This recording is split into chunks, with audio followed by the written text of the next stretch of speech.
It's not 2 minutes, so it's already 7 o'clock.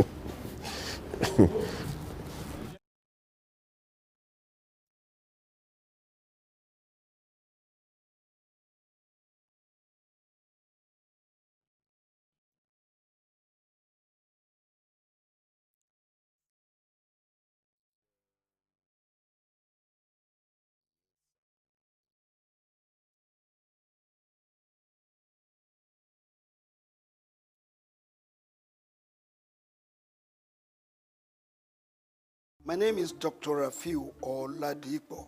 My name is Baba Jalal Repega. I'm Reverend Juliet Benite. I'm Godi Odidi. My name is Professor Oladokun Sulaiman Olarawaju. Souq News is on the ground, loading. Very enlightening, very educative, and entertaining. Thank you to Souq News. So I'm happy that Souq TV has come into existence. I'm happy to be here in the Souq News. I want to encourage you to subscribe to the channel and keep watching news that makes sense. As Browning said, one's extension of one's reach should not exceed one's grasp, or what is heaven for. And I think Souq News is doing that. Africa needs a voice of truth, and Souq News has become one of them. And get ready, get ready, get ready.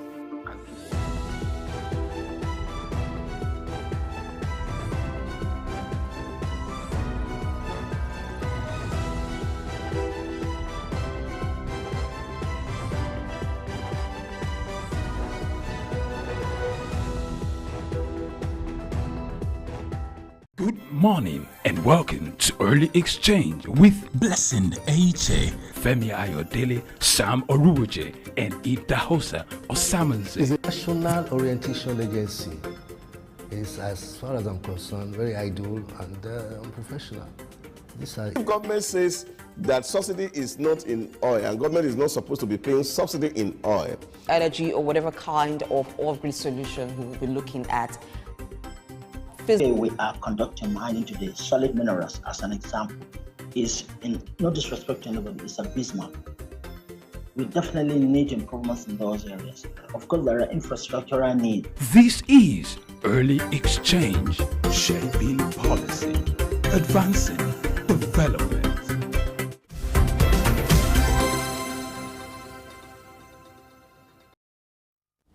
good morning. It's another beautiful day, another great opportunity for us to look at issues related to business, finance, national development, and the economy. This is Early Exchange, and I am Femi Ayodele. You know, every day is just like a new book where you're given the privilege to write your history. Today, we're going to write another history as we'll be looking at the year 2023 in review. We're doing a retrospect of what has happened over the year.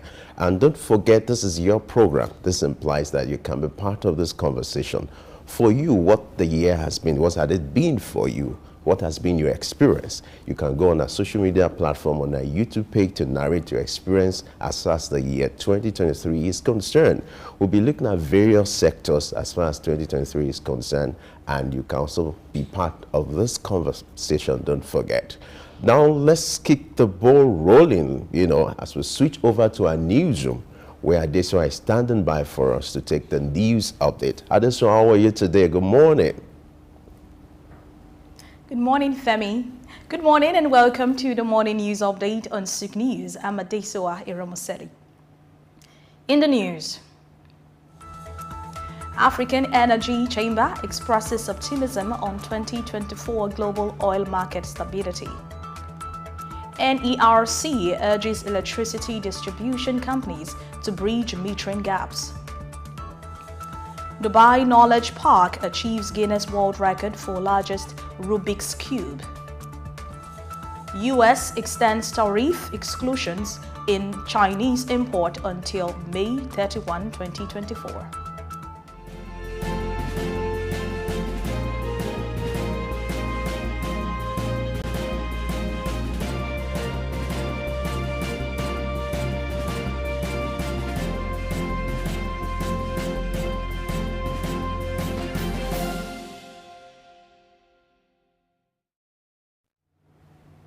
Glad to know you're still with us.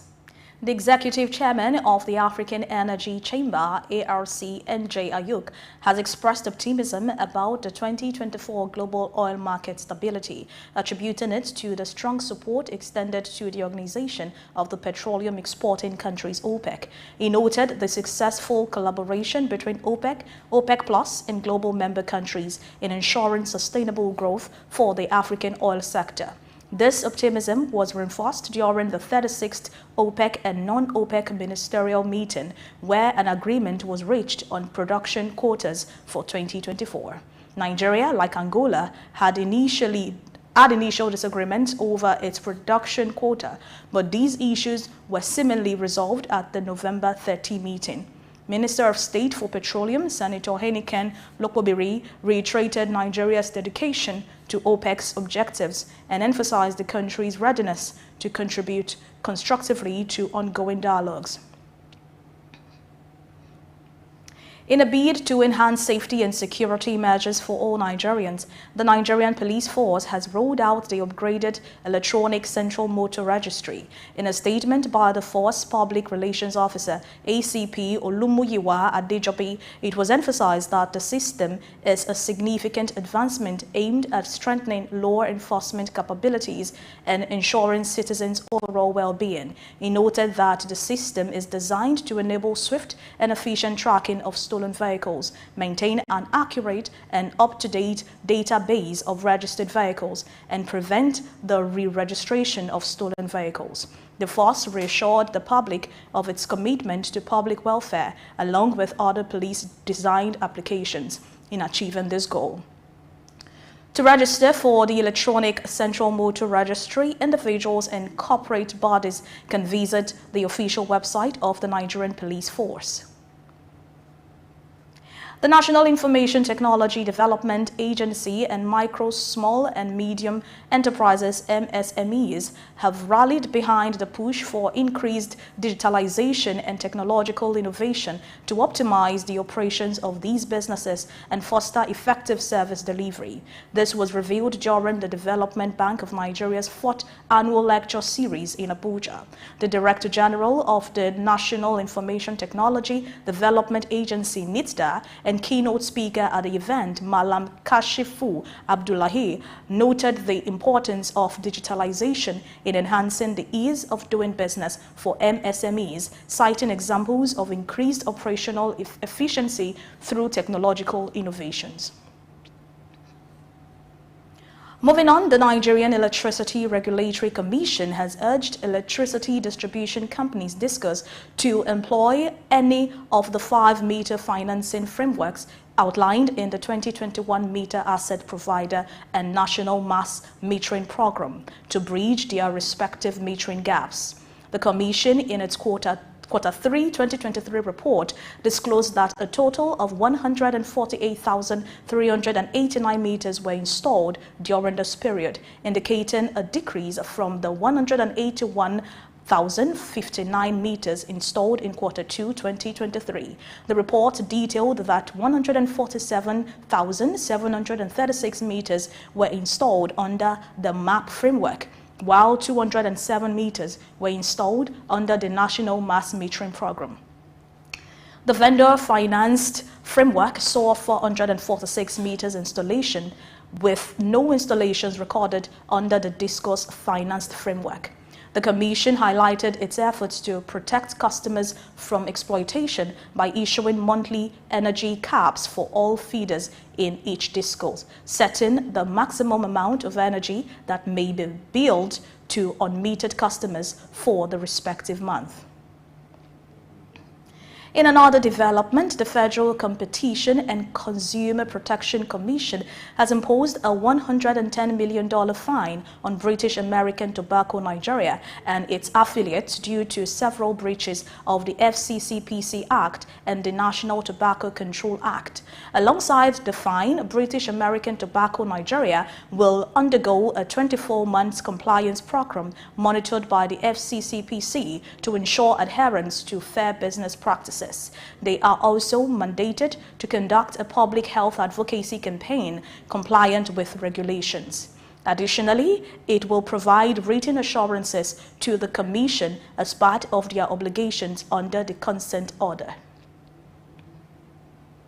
Following the death of Governor Rotimi Akeredolu of Ondo State yesterday, the acting governor, Honorable Lucky Ayedatiwa, has been sworn in as the 7th governor of the state. The swearing-in ceremony was performed by the chief judge of the state at the government house, Alagbaka, Akure. Similarly, the new governor has made key appointments immediately. In a statement on Wednesday, he announced a seasoned journalist, Mr. Ebenezer Adeniyo, as his chief press secretary and Sunday Abire as special assistant on new media.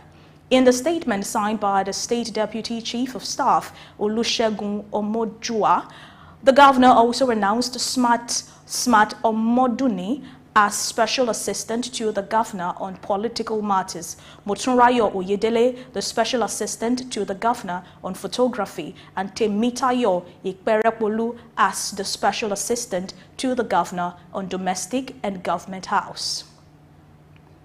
We'll take a breather now and return with more stories. Stay with us.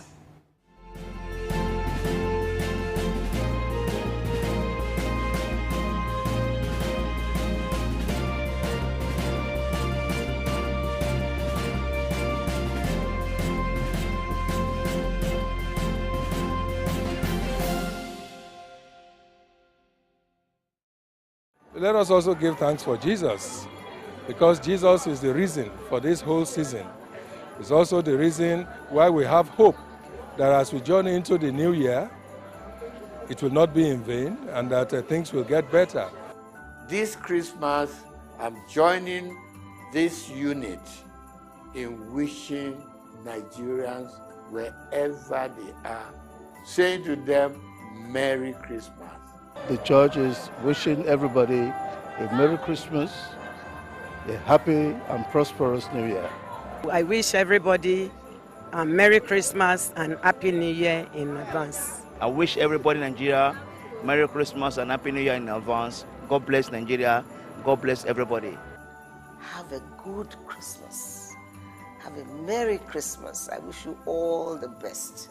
My greetings go first to the President, His Excellency Bola Ahmed Tinubu, and his wife, Senator Remi Tinubu. As we celebrate Christmas, I want to greet the Lagos State Governor, Babajide Sanwo-Olu, the Oba of Lagos, and his traditional chiefs, the Catholic Bishop of Lagos, Dr. Adewale Martins, and all Nigerians. I wish you all a very happy Christmas. Eko ni baje o, eku odun, eku yedun.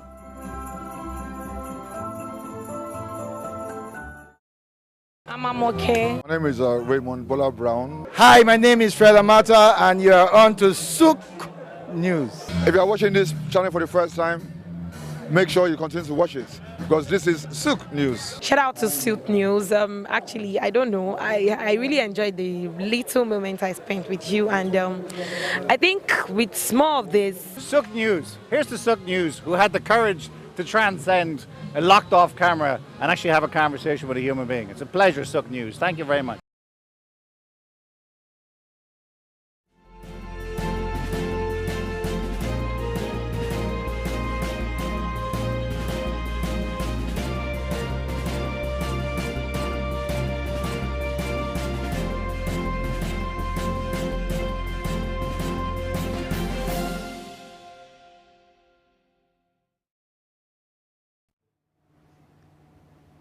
Welcome back. Now to the Middle East.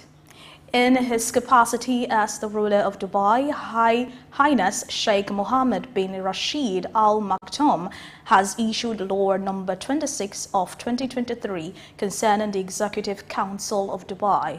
The law delineates TEC's objectives and stressed the implementation of the leadership's vision for societal prosperity and citizen-centric needs. The decree aims to contribute to sustainability, community well-being, and the security and stability of citizens, residents, and visitors. It seeks to elevate Dubai's global standing, accelerate economic progress, and foster a supportive environment for diverse initiatives.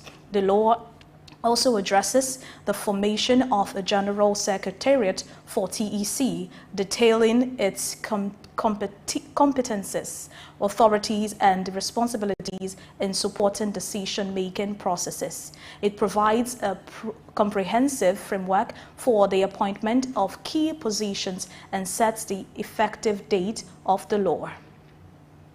Still in the UAE, Dubai Knowledge Park, an integral part of Techcom Group, has achieved the Guinness World Record for the world's largest Rubik's Cube, commemorating its two-decade legacy of enhancing the regional knowledge economy through creative thinking and innovation. Beyond its structural feat, the cube embodies durability and environmental consciousness, symbolizing Dubai Knowledge Park's commitment to fostering creative thinking and analytical skills. The cube's unveiling, marking the 20th anniversary of Dubai's Knowledge Park, signifies its evolution into a hub for over 700 local, regional, and international entities, nurturing a diverse knowledge ecosystem and empowering talent from over 170 countries.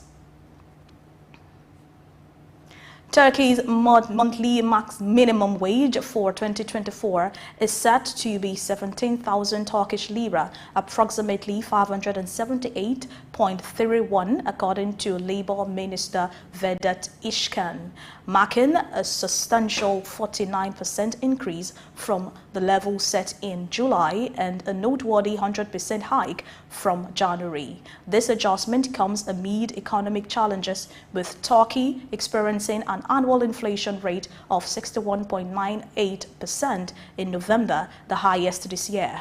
Although this figure falls just short of expectations, it suggests that the aggressive rate hiking cycle may be tempering demand.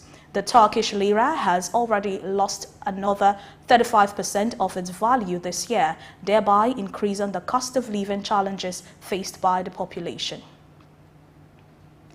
Away from the Middle East, oil prices declined by $1 per barrel yesterday, retracting from the previous day's gain as investors closely monitored developments in the Red Sea. Brent crude futures dropped by 94 cents to $80.13 per barrel, while U.S. West Texas Intermediate crude lost 1.39%, setting at $74.52. The market sentiment also reflects concerns over potential shipping disruptions and the geopolitical tensions in the region, including the Israeli military campaign in Gaza, which Chief of Staff Herzi Halevi indicated could extend for many months.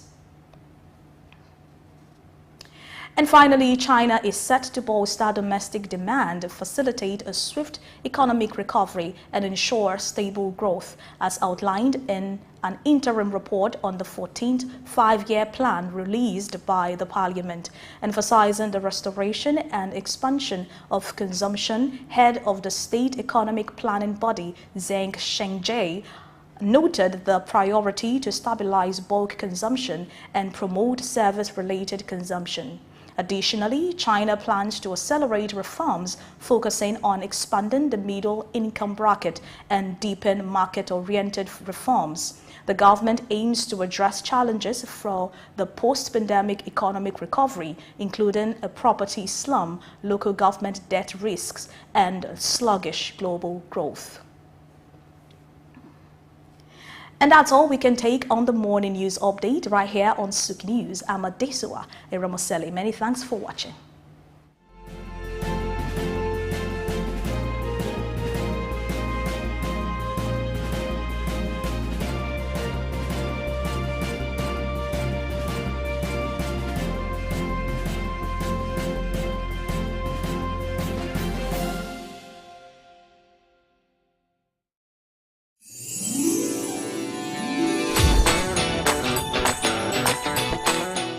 Hi, I'm Blessing Aiche, anchor and exchange on Souq News. The beautiful season is here again. Yes, Christmas.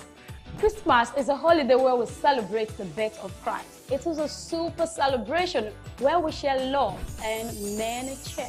Christmas, a time to make merry and show love. Spend time. Go out there and spend time with your family and friends and loved ones. I mean, you don't get it every time. Let's get to see my family. She's so excited. I can't wait to have my plate of rice and chicken. We wanna wish you a Merry Christmas. We wanna wish you a Merry Christmas. We wanna wish you a Merry Christmas from the bottom of our hearts.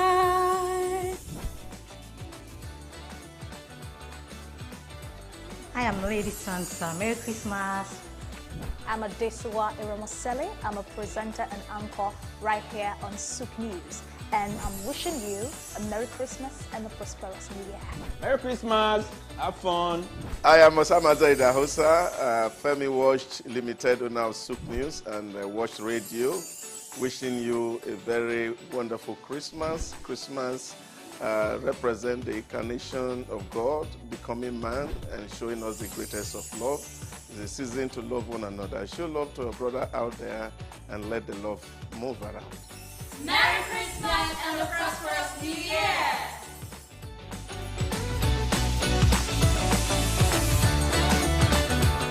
Good morning and welcome to Early Exchange with Blessing H.A., Femi Ayodele, Sam Oruoje, and Idahosa Osamanze. It's a national orientation agency. It's, as far as I'm concerned, very idle and unprofessional. If government says that subsidy is not in oil and government is not supposed to be paying subsidy in oil, Energy or whatever kind of off-grid solution we will be looking at. Today we are conducting mining today. Solid minerals, as an example, is, in no disrespect to anybody, it's a bismarck. We definitely need improvements in those areas. Of course, there are infrastructural needs. This is Early Exchange, shaping policy, advancing development.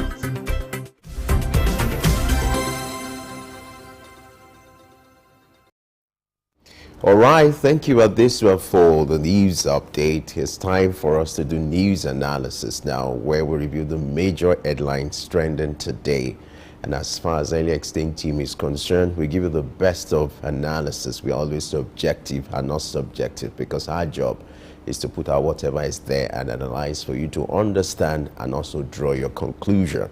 I'm not alone. Blessing is here. Blessing, how are you today? I'm fine, Femi. Good morning. I love this corporate look. I'm a corporate lead. It's a corporate show. The wise man is here, Dr. Idahosa Osamanze. Good morning. How are you today? Very well, Femi. Good morning, Blessing. Good morning. Good morning, sir. I'm looking forward to Friday show to see him rock the Owambe look again. Yeah. You know, I hope you will not be disappointed. No, I know I will not. I will not. We have few days to the end of the year. You know. Very few days. What are your expectations? A lot of things. I'm expecting good things. I'm expecting the year to wrap up on a grand note with a lot of personal expectations happening. And then for the nation, I'm hoping to see, it's been peaceful so far widely for the festive period. I'm hoping to see more of that, and economic activities just boom till the end of the year, and people starting 2024 hopeful for better things to come. That's great. You have a list of expectations. Of course, well, I do. mine is a book. Oh, really? Really? I thought I had lots of expectations. Now I know some persons have been writing 2024 expectations in 1999. Yeah. You know, it's usually a practice towards the end of the year. People forecast, predict what will happen in the coming year. People do what you call in the religious sector prophecy. So we also want to start our news analysis with these forecasts from the executive chairman of the African Energy Chamber, which he has expressed optimism about the oil sector come the year 2024. Now he's optimistic there's going to be market stability, going to the fact that the efforts being made by OPEC to ensure that there's stability in that market. You're aware that there's been this little, I call it little controversy, because there's been resolved between OPEC, Nigeria, and also Angola concerning the quota for the coming year, which is 2024. Nigeria was initially given, the quota for 1.1 million barrels per day. But the projection as far as Nigeria is concerned is 1.5 million barrels per day. We actually want to do more because we know we have the capacity to do more. Angola too, in a way to show his own dissatisfaction, wrote a letter to OPEC to protest about the quota given to it, and I'm aware they're trying to resolve that. But the forecast coming from the executive chairman of the African Energy Chamber is that he's optimistic that come 2024 there will be stability in the global oil market. Dr. Idahosa is smiling. Maybe you don't share that optimism. Well, I think we don't live in a world today that where people can talk about absolute optimism. Because like I have said here some time ago, experts in management describe the world we live in today as very volatile, very uncertain, very complex, and ambiguous. So when you use that frame to analyze the way things are changing in the world, I think it's not optimism for stability that we need. We actually need a preparation for the unexpected. And I think that's what Africans should be thinking about. That in case something else happens, what else are we going to do? Because that is also what is going to push the agility of most African leaders. We can't just sit down and be looking at oil prices, because anything can happen. It could just be a natural disaster like we saw in COVID, and the whole world is shut down. And oil is selling at minus. So what are we going to do if this happens again? And I think this is where we need to really sit down and be thinking, not too very hopeful, but begin to find solutions to problems that does not yet exist. And I think that for me is what African elite should be doing, and not really necessarily looking at money that we continue to roll in. We should be able to actually be making projections based on zero earnings. And I think that's the way to live in the global world today. Because the rate of change is now more than the speed of light. So in nanosecond, things change. And of course, once there's a disruption in one part of the globe, it affects everybody. But being optimistic, isn't it like a strategy to draw up strength or energy or to inspire you kind of right action? You can talk about optimism, ensuring that these targets are being like they say met. In ceteris paribus, everything being equal, but nothing has ever been equal. That's my point. Yeah, rather than be necessarily optimistic and hopeful, or just put hope, I think what we need to do is to put things on the ground.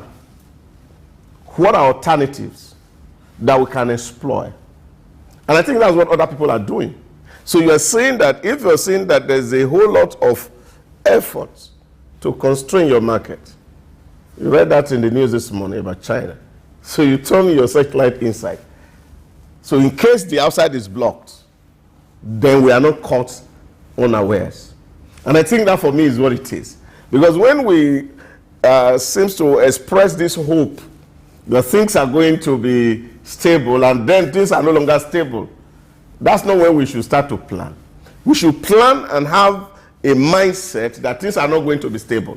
And if things are not going to be stable, what are the alternatives available for us to survive? Now, once we can look at those issues, a lot can be very okay for us. And I think this is where, especially those who play in the African energy sector, need to begin to look at the cooperation between African countries and see how can we trade more with ourselves. So that even when the ships are not coming through the Panama Ocean or coming through the Suez Canal, we can still survive by trade routes. These are issues. How do we leverage and manage the gas opportunity within us? that we can grow those capacity inside, that in case there is a shock from outside of our block, we will be able to survive those shocks. So for me, I think that's what it is. Not just being optimistic. Or being optimistic that, of course, we see things, all of a sudden we thought COVID was over, and then the Ukraine crisis started. And we thought that, oh, it was going to be for a few months, now it's lasting for years. And then while we are still trying to grapple with the things happening there, you are seeing the Israeli-Palestinian crisis. So all these things will continue to come. Like I said, if you look at Ray Dalio's work, where he talks about the principle of life, you look at these 3 big circles of prosperity, debt, and crisis. So the world is experiencing huge debt. So what are we expecting? More crisis. So this person has just done a groundwork for us that we should be focusing on more crisis. Now what happens is, if at the end of the day there's no crisis, you are the gainer. You don't lose anything. But if you plan and having that everything is going to be stable, and then there is instability, then you are taking off your foot, and then you cannot really survive. So this is why I feel that our conversation should be more on what is the alternative to what we currently have. How can we survive in case the unexpected happens? I think that's a wise way to go, because really you can't predict accurately all that will happen, because it's not entirely left to the African leaders what happens at the global markets. Though there are hopes that oil will sell between 70 to 90 barrels in the coming year, but anything can change. It could go higher, it could even be way less. So creating an alternative source of revenue would be wise at this point. To become just oil dependent for African nations is very risky. So it's something that they should begin to look at to do. But for OPEC, Nigeria and some countries that want to increase their quota, I don't really think anything will be done by OPEC at this particular time, because it's already decided. Maybe if anything, they may just move from 1.1 to 1.3, but I don't see them giving Nigeria that 1.5 million barrels per day that it seeks, or even Angola more, except Nigeria and some other countries want to take the risk of joining the non-OPEC countries so they can produce as much as they want. But you know how it is with some of these international bodies. You could have the oil to sell, but you may not have the markets at the end of the day, because they may push for countries to boycott what you have to sell. So, but I think the wise thing to do now is to become to have monoproducts for exports. That's a sure way. So if all things being equal and the global market becomes stable as hoped for, because when people say they're optimistic, it's just another way of saying they're hopeful. So hope is not something you can go to the market with, because it's not guaranteed. If you look at the context at which the statement was made, it was a forum where you have the stakeholders and the experts, and so you know, as a leader, somehow you give people hope. That was exactly what he was trying to do, to give people hope based on the culture given to different members of the petroleum exporting nations, you know.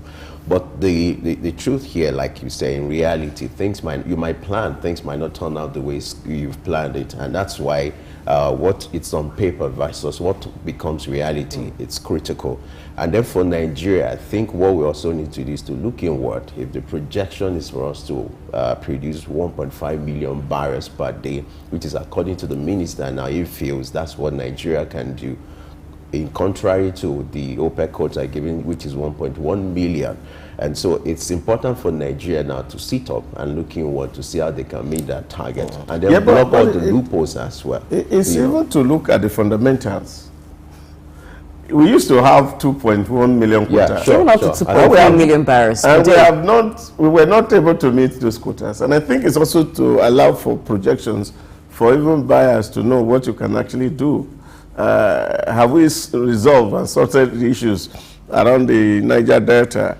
We still saw last week the pulling down of some illegal refineries that are taking crude straight from pipelines. And all those things are still there. So we have to, first of all, clean out those areas and be sure that the pipelines are safe, and then of course that what is being produced is even metered, that we know what we can actually produce and sell. So if that is done, why not? We can begin to think about how to raise the quota. But first of all, it's even to put our house in order and to be sure that whatever it is that is making us not to be able to perform, that those hindrances, obstacles are cleared out, and then we can now approach the market with some possibilities. It's even on record that was a year, a particular period, Nigeria had to eat like 2 million barrels per day. It's been on record. Those were days when the refineries were working at maximum capacity. You know, there are promises like the Port Harcourt refinery. You know, the minister promised is going to be delivered by December. We have a few days, and we're being given the impression that yes, it's in good state now. So let's see what's going to come out of it. But hopefully too as well, I think there's a need for us to do more when it comes to our local refineries. Most of these refineries, the technology, you know, it's obsolete, and you can't actually depend on them. Even when you refurbish them, they might not be able to perform to a maximum capacity because of the limitations you have with the technology. But let's hope. 2024 is almost here. Yeah. So the best we can do is to be hopeful. I like that word. All right, let's look at what the Nigerian police force is rolling out. You know, the police, they've rolled out an upgraded electronic central motor registry. Let me read to you the essence of this registry. It's designed to enable swift and efficient tracking of stolen vehicles, maintain an accurate and up-to-date database of registered vehicles, and prevent the registration of stolen vehicles. You know, we've been clamoring that, okay, for activities that has to be, you know, technology has to be deployed. And that's what the Nigerian police force is doing now. They are rolling out a centralized database for all registered vehicles, whereby you can track the owners of the vehicles, every information about the vehicle itself. And in case where some vehicles are stolen, you will prevent a situation whereby the person who has stolen wants to re-register it, you know, re-registration of stolen vehicles, that will be prevented. And interestingly, they've, you know, published a website whereby you can actually go there to put in your details, and then everything is harmonized. Isn't this a good development? Sorry, I just have to jump the gun by asking you, how much is this service going to cost? Well, we've not been told. I don't think it's about. I don't think it's about cost. And I have to ask that. And I think it's about the efficiency. It's more about the efficiency in terms of how we are able to respond to emerging crime issues. Yeah. You know, it's very easy for somebody to steal a vehicle in Nigeria and register it. Yes. Because all you just need to do, those paper CMR, who go to police, they do one for you, and then of course how those records are kept is another thing. They can't even go back to go and search that somebody want to register that kind of vehicle, and somebody is going to be looking at all these things. So if we are able to digitize those information that are there before now, that's the starting point. You see, because when you are digitalizing, you are starting from today. The starting point is to first digitize. That all those manual that has been done over time, then we have to capture and put the record on that website. Because if it's a straight digitalization, you know, because many people do not see the difference between digitization and digitalization. Now, if you digitize, it means you have converted your old data into electronic format that can be uploaded. Now, so police force have to do that. Because there is already, you don't do CMR every day. It's once in a lifetime. So you do that record. So they need to update that site with the record of the vehicles that are currently registered nationwide. And that's when, of course, you will be able to track with this new E. Because what this new E is that it's like, you see, I have a vehicle that's stolen. I jump on the site and I go and register it. So if that is the data that is captured, now the only person who will be prevented is the next thief. Oh yeah, because this happens. And I saw that with CFO, with states, that somebody takes another person's land and just gets to the state office and do a perfect CFO. And when you go to court, court is asking of CFO. They are not looking for a record of your original owner of the land.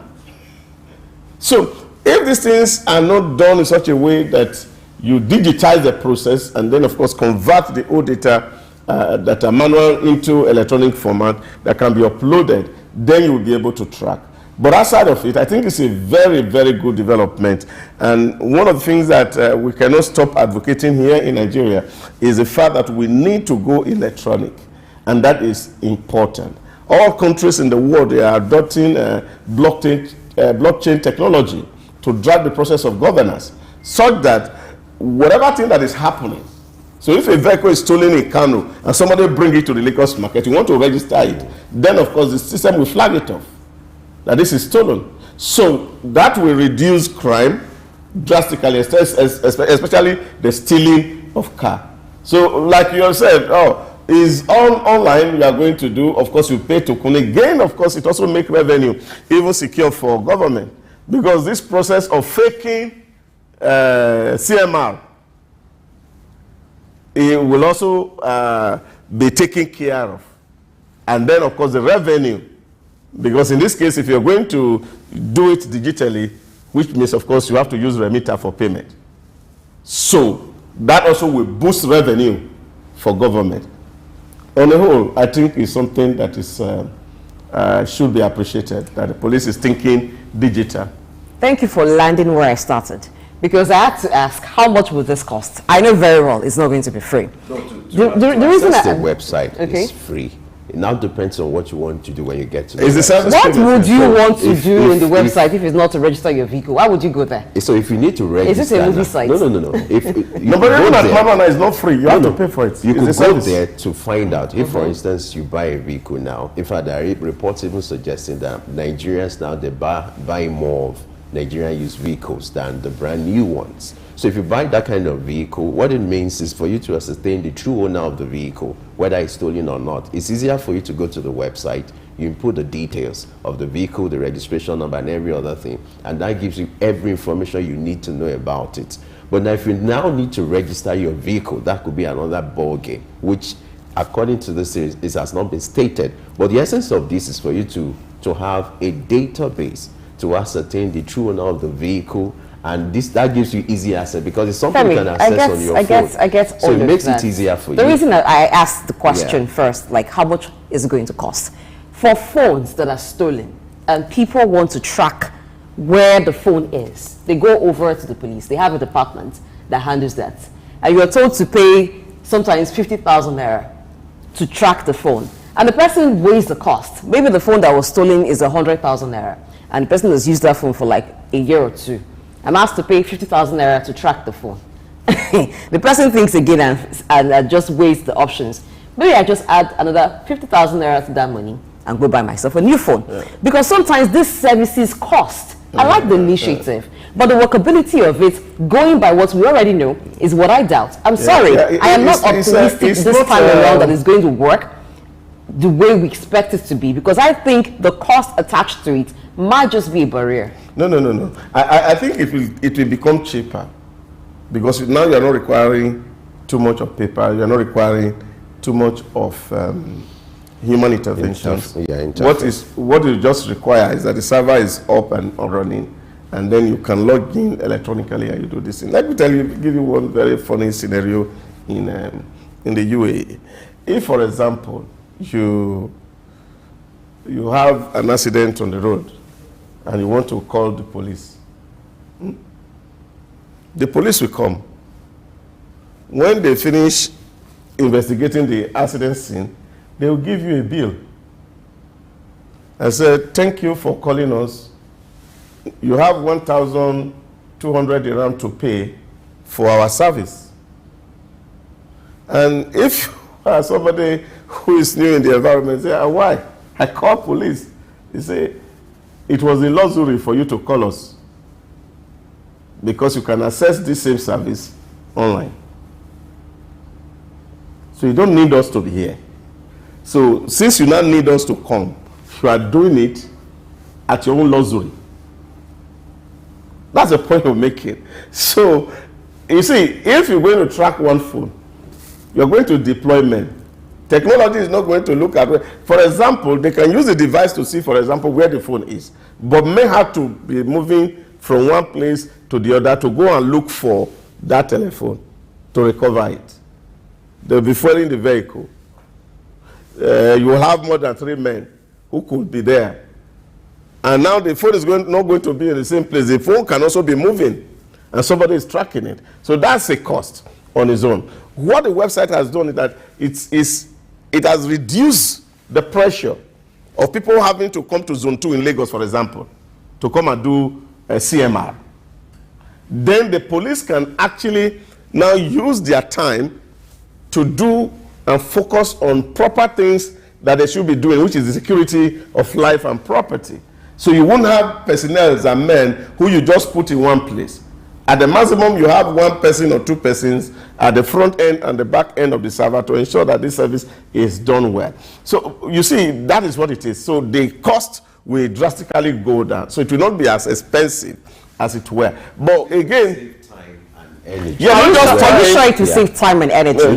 Because we find situations where no. The point is that, you see, there's a whole lot of gain. Even reducing the carbon footprint of people having to move from one place to the other will also reduce. So this is all benefits and us. But one of the issues that I must also have to find out, we also need to assess the site to see if there's a provision for the supply of NIN.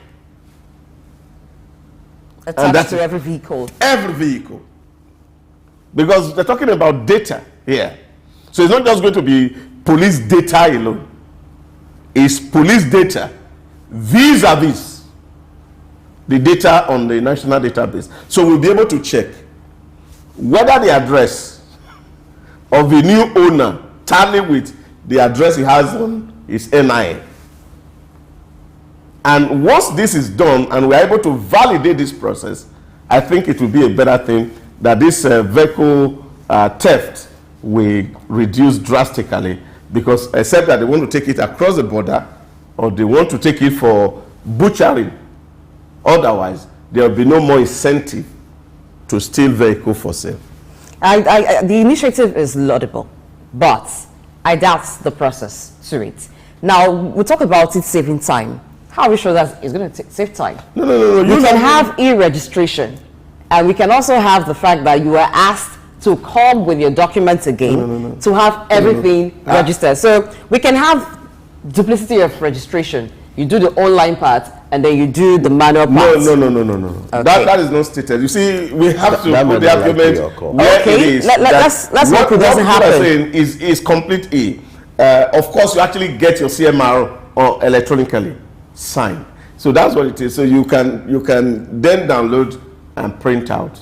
Now, the issue is that, of course, it's not going to be, if you're able to afford a car, for example, naturally, for every registration of vehicle, you need a CMR. It's a requirement in Nigeria. You can't drive a car without a CMR. So what this has done for us is that you can now access your CMR online without necessarily having to recruit a tout or patronize agent who will help you to go to, sometimes some of them also fake this process. So that sanitizes the process. And then, of course, in terms of revenue collection, it also makes it more efficient, because now you're going to pay online and the revenue is hitting the government directly, unlike the one you do manually and somebody is asking you for what's it called, pay some money to go and do something. I got something happened to me the other day. Road safety blocked me and they said, oh, my plate number was dim. I said, this is not my fault, you printed it and there's no expiration date on the plate number. They said, but it's not clear. And I said, okay, what do? They said, I need to buy a new plate number. And I bought a plate number over 35,000 and somebody told me replacement was 12,000.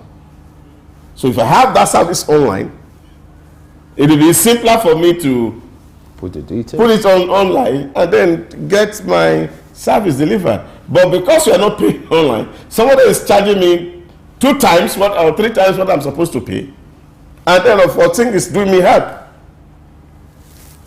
See, so these are the things that electronics do for you. So you can stay in the comfort of your house and then fill the form online, and then it reduces the pressure and the time that you will need to go to a place to go and do this thing. So for me, really, I think really government services, all government services should be at this time and age.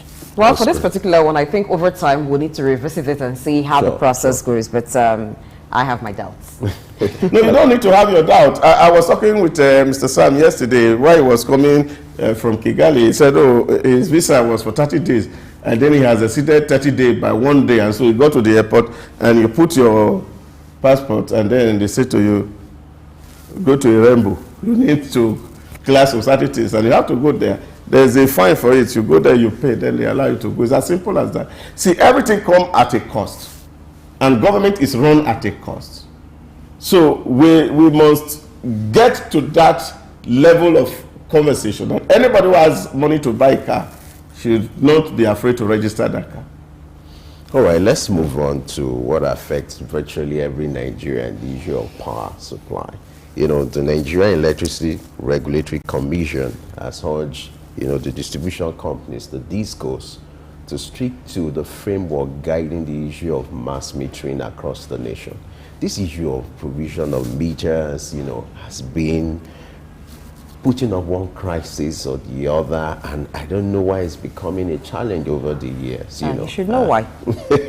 I know, but you know, as the anchor, I have to put it that narrative so that to drive the discussion. You know, but you know, I'm hoping one day Nigeria will just get things right, and that's exactly what you know, the commission is trying to do now, to compel the DISCOs to go back, because there's a provided framework to guide the distribution of these meters, but they seem to have deviated for it. I mean, they've deviated from it, and that's the, you know, advocacy coming from the commission to ensure that they stick to the guidelines guiding this issue of meter.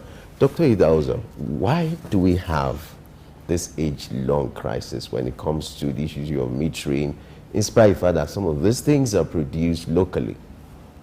You know, in the institute where I train, INT talk about no excuse leadership.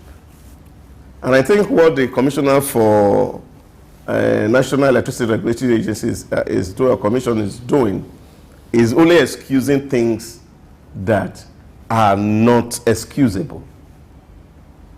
And there's a law that says people should meter. In short, as a matter of fact, the law says if DISCO do not give you meter, don't pay B until they meter you. I think what he should be doing is to go to area where there are no meters and find out whether they are still sending estimated billing, so that DISCOs can be fined for not providing meters. So it's enforcement he should do. And we have been on this route for more than 5 years. Fashola gave this instruction while he was the Minister of Power. And he left power 4 years through to this point. So if you are given a responsibility, you don't come to the public and be trying to look good. If there are default, sanction. Now they should have data of all the DISCO, how many meters have been supplied, so we can actually measure the consumption of electricity.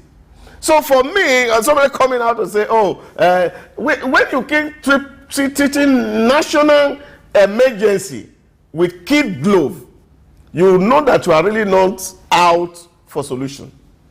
My honest view. And I think the commission need to put its feet on the ground and ensure that DISCO do not collect any electricity consumption fee in any house that is not metered. And then the onus will be on DISCO to ensure that they meter everything. This thing is not a rocket science. Consumers are willing to pay. But Disco don't want to do. In my local village in those states where I come from, in my village, it is only on the 28th they bring light. Because they know that on the 29th, they are going to give bills to the local people to share around. So to motivate them to pay. To motivate them to pay. So by the time they say everybody say up NEPA, then they are willing to pay the following day. And after they are paid, the light goes back. It's again going to wait. So this kind of operations, I don't think is healthy for the nation. So if buy meter, because I've seen people who connect, buy cables, buy poles. People are buying transformer and installing. So why should the provision of meter become a problem? So I think that discourse needs to be sanctioned for not providing people transformer. And once this is done, and the Electricity Regulatory Agency tell the consumer, if you don't have meter, don't pay. If any NEPA man come to disconnect your light because you don't have meter, call this line. This rubbish will stop. And I think that is even what is making the generation and transmission of electricity a problem, because some people are profiting from it somehow.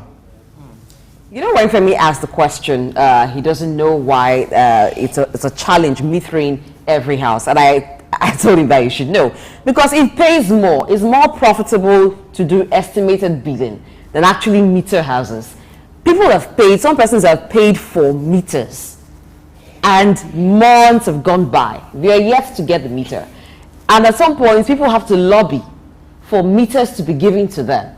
So it's a deliberate attempt to ensure that people don't know exactly what they consume, so that they pay for what they consume. Because if you can just look at an entire area and say, okay, by your estimation, you think these are the kind of people there, this is the number of hours they get. But in reality, it's not the case. So estimated billing pays the discos more, because sometimes they even collect bills for areas where power is not supplied. But that cannot happen with metered homes, because if you don't have power, your units don't count. So that's the reason why till now it's a challenge metering every house, because they want to get revenue for not supplying power, or more revenue for less power than they supply. So if this approach will work, which I don't really think it will, because maybe there's some kind of complicity between the regulatory authorities overlooking or just paying less attention to the end of the consumer. If it will work, then they will sit up, because it means less revenue for them. They have to now provide the meters for them to get revenue. But you know how they collect these bills? They don't go alone. Most times they go with security officials, maybe military men even. So it takes someone with guts sometimes to even stand against them to say, I'm not paying this bill. So it's going to take a whole lot from the regulatory body to put pressure on the disco to ensure that they begin to meter houses. People have been paying for meters. They've not been getting them. So but take for example, in the pricing of electricity in Nigeria, there's a provision for service charge. So that even if light didn't enter your house in 2 years, you will still have to pay some money to the disco for not giving you light, because there's a pole that is standing in front of your house. You see, these are the things. So if it is pay as you use, everybody will be working around the clock to ensure that they widen the market, whether it's in terms of generation. Now you will even see disco investing in generation, because they will be scrambling for electricity to supply. But now there's free money coming to them. So whether you work or you don't work, you will pay. Money will come to you. So why work? In fact, interestingly, I had an experience when I needed to get my meter. You know, apart from paying the required fee, you know what happens in Nigeria when you need to do something like that? In fact, to get it, honestly, I had to use my influence to say, okay, I know one person there to get it approved immediately. And thank God for you that knows more than 2 persons. And you know, another thing is, I also needed to, you know, when they needed to install it, they were like, bros, how far now? You know, they know the usual language, anything for the boys, you know. And I was like, are we going to continue like this as a nation? Honestly, the more you look, the less you see, the less you understand, because they create this bottleneck, this inefficiency to make it convenient. Like what you said, they know they make more money when it comes to estimated billing. And for them, revenue is also critical. So they do everything to ensure that this thing is for me, the best way, in my own opinion, is a sabotage to ensure that, okay, this thing is not, it's a deliberate attempt to ensure that this is not done, and then for them to be able to keep making money from this. But Nigerians would deserve to have better service. Over the years, we've been clamoring for better service. We deserve it. If you're going to pay for, in some instances, you pay for your transformer, you construct your road. Nigerians are not asking too much. You provide your water. Everything. You are turning yourself to another local government because you are providing virtually everything you need by yourself. You provide your own security, everything. So why should it be another issue? But I think, like what Doctor said, the commissions this time around should stop talking, more of actions. Discipline should be, you know, meted out to those who deserve it, especially the discos. And then in the coming year, I'm hoping there will be new investors, and then the terms of agreement, they can be improved so that we can have better services, and then they can be held accountable for what they've done and the services they've provided so far.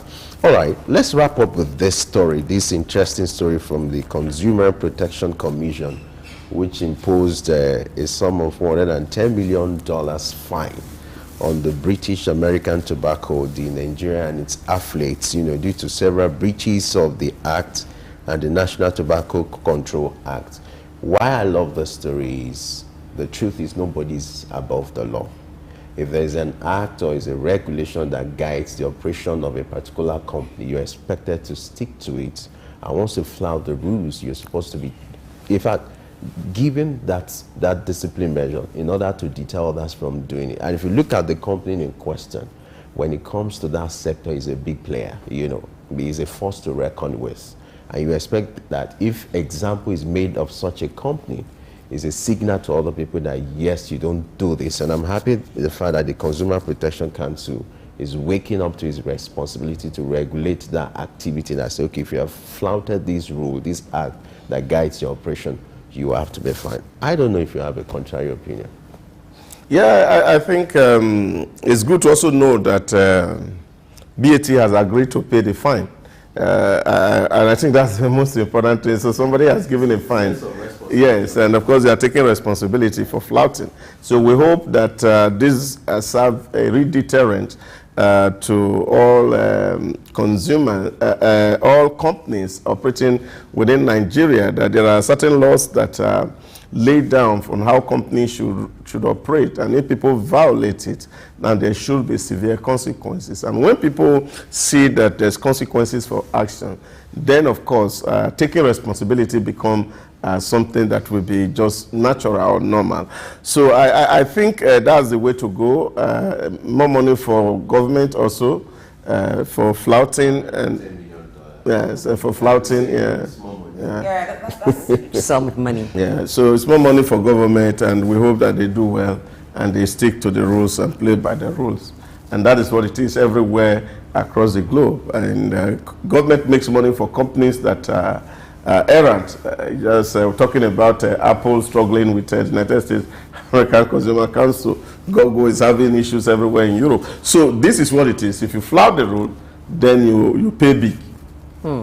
Yeah, I like the pay big part, because the pay big sends the warning deeper, and it just makes them think again when they want to flout the rules, to say we paid big the last time, we don't want to pay big again. And to the small players, they feel like, oh, if the big ones can be dealt with in this manner, then we should not even go there at all.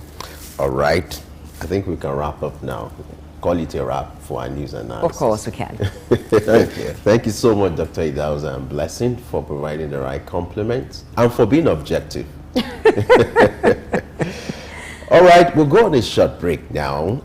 When we return, we'll look at our big story for today. We started a series. Don't mind me, I'm just excited. We started a series on the year 2023 to review the year. We'll call it the year in retrospect. And we'll continue with that series. Shortly after this break, we'll look at the health sector. And our special guest will be in the studio and virtually as well to look at issues that happen during this period when it comes to the health sector. And that will happen after this short break. Stay with us. My name is Dr. Rafiu Oladipo. My name is Baba Jalal Repega. I'm Reverend Juliet Benite. I'm Godio Didi. My name is Professor Oladokun Sulaiman Olarawaju. Souq News is on the ground, loading. Very enlightening, very educative, and entertaining. Thank you to Souq News. So I'm happy that Souq TV has come into existence. I'm happy to be here in the Souq News. I want to encourage you to subscribe to the channel and keep watching news that makes sense. As Browning said, one's extension of one's reach should not exceed one's grasp, or what is heaven for. And I think Souq News is doing that. Africa needs a voice of truth, and Souq News has become one of them.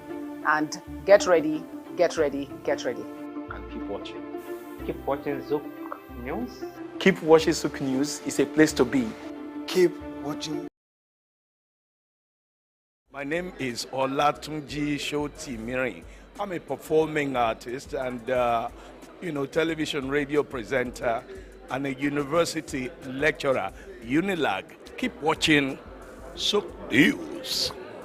Hello everyone, my name is Kenny Black, Africa's finest music comedian, and you're watching Souq News. If you're not watching Souq News, I pity you, but keep watching Souq News. Hello everyone, my name is Timmy Dakolo, and you're watching Souq News. Stay tuned. Hi, my name is Wisdom Oluwaseun Okoko, co-founder Orbit Africa Properties. I'm live at Souq News. Guys, keep watching Souq News for everything that concerns business, economy, politics, news. Souq News is your station.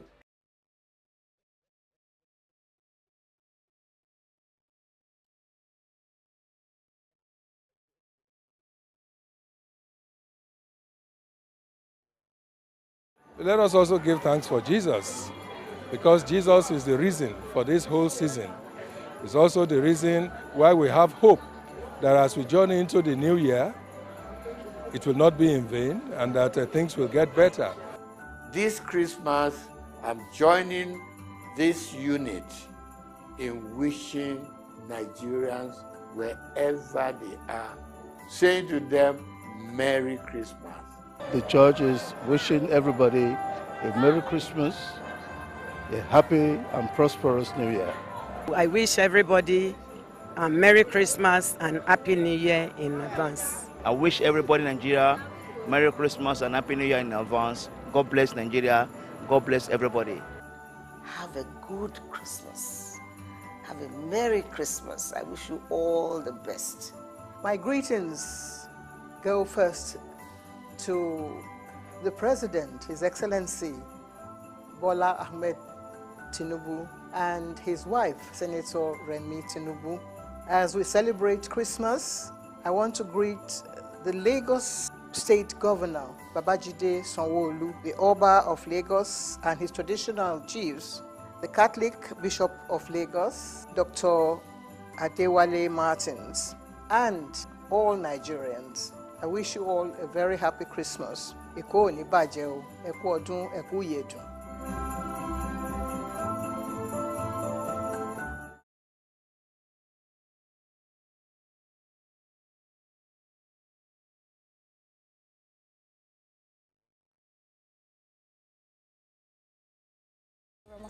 I'm a presenter and anchor right here on Souq News, and I'm wishing you a Merry Christmas and a prosperous New Year. Merry Christmas, have fun. I am Osama Zaida Hosa, Femi Watch Limited owner of Souq News and Watch Radio, wishing you a very wonderful Christmas. Christmas represents the incarnation of God, becoming man and showing us the greatest of love. It's a season to love one another. Show love to your brother out there and let the love move around. Merry Christmas and a prosperous New Year!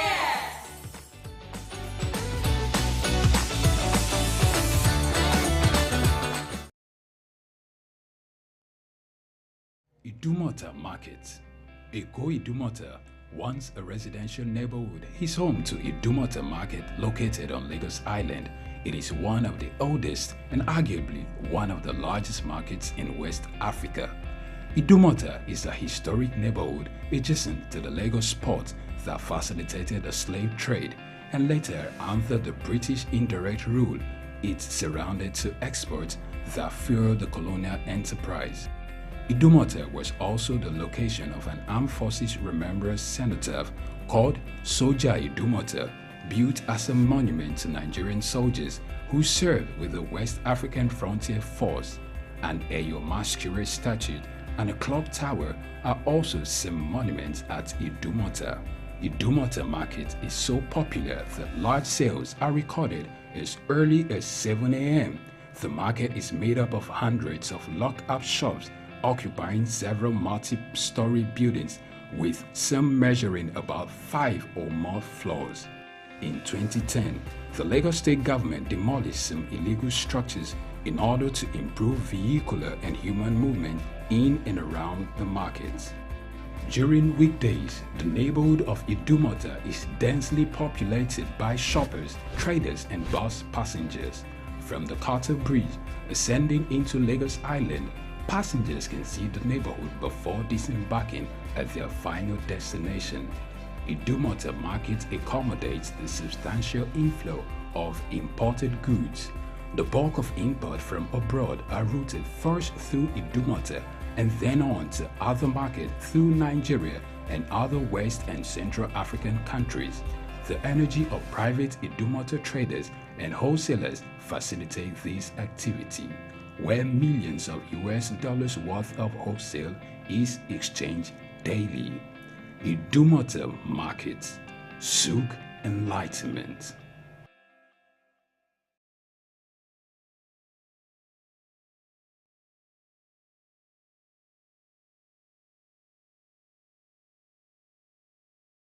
I'm Osama Zaida Hosa, Femi Watch Limited owner of Souq News and Watch Radio. Wishing you a very wonderful Christmas. Christmas represents the incarnation of God, becoming man and showing us the greatest of love. It's a season to love one another. Show love to a brother out there and let the love move around. Merry Christmas and a prosperous New Year!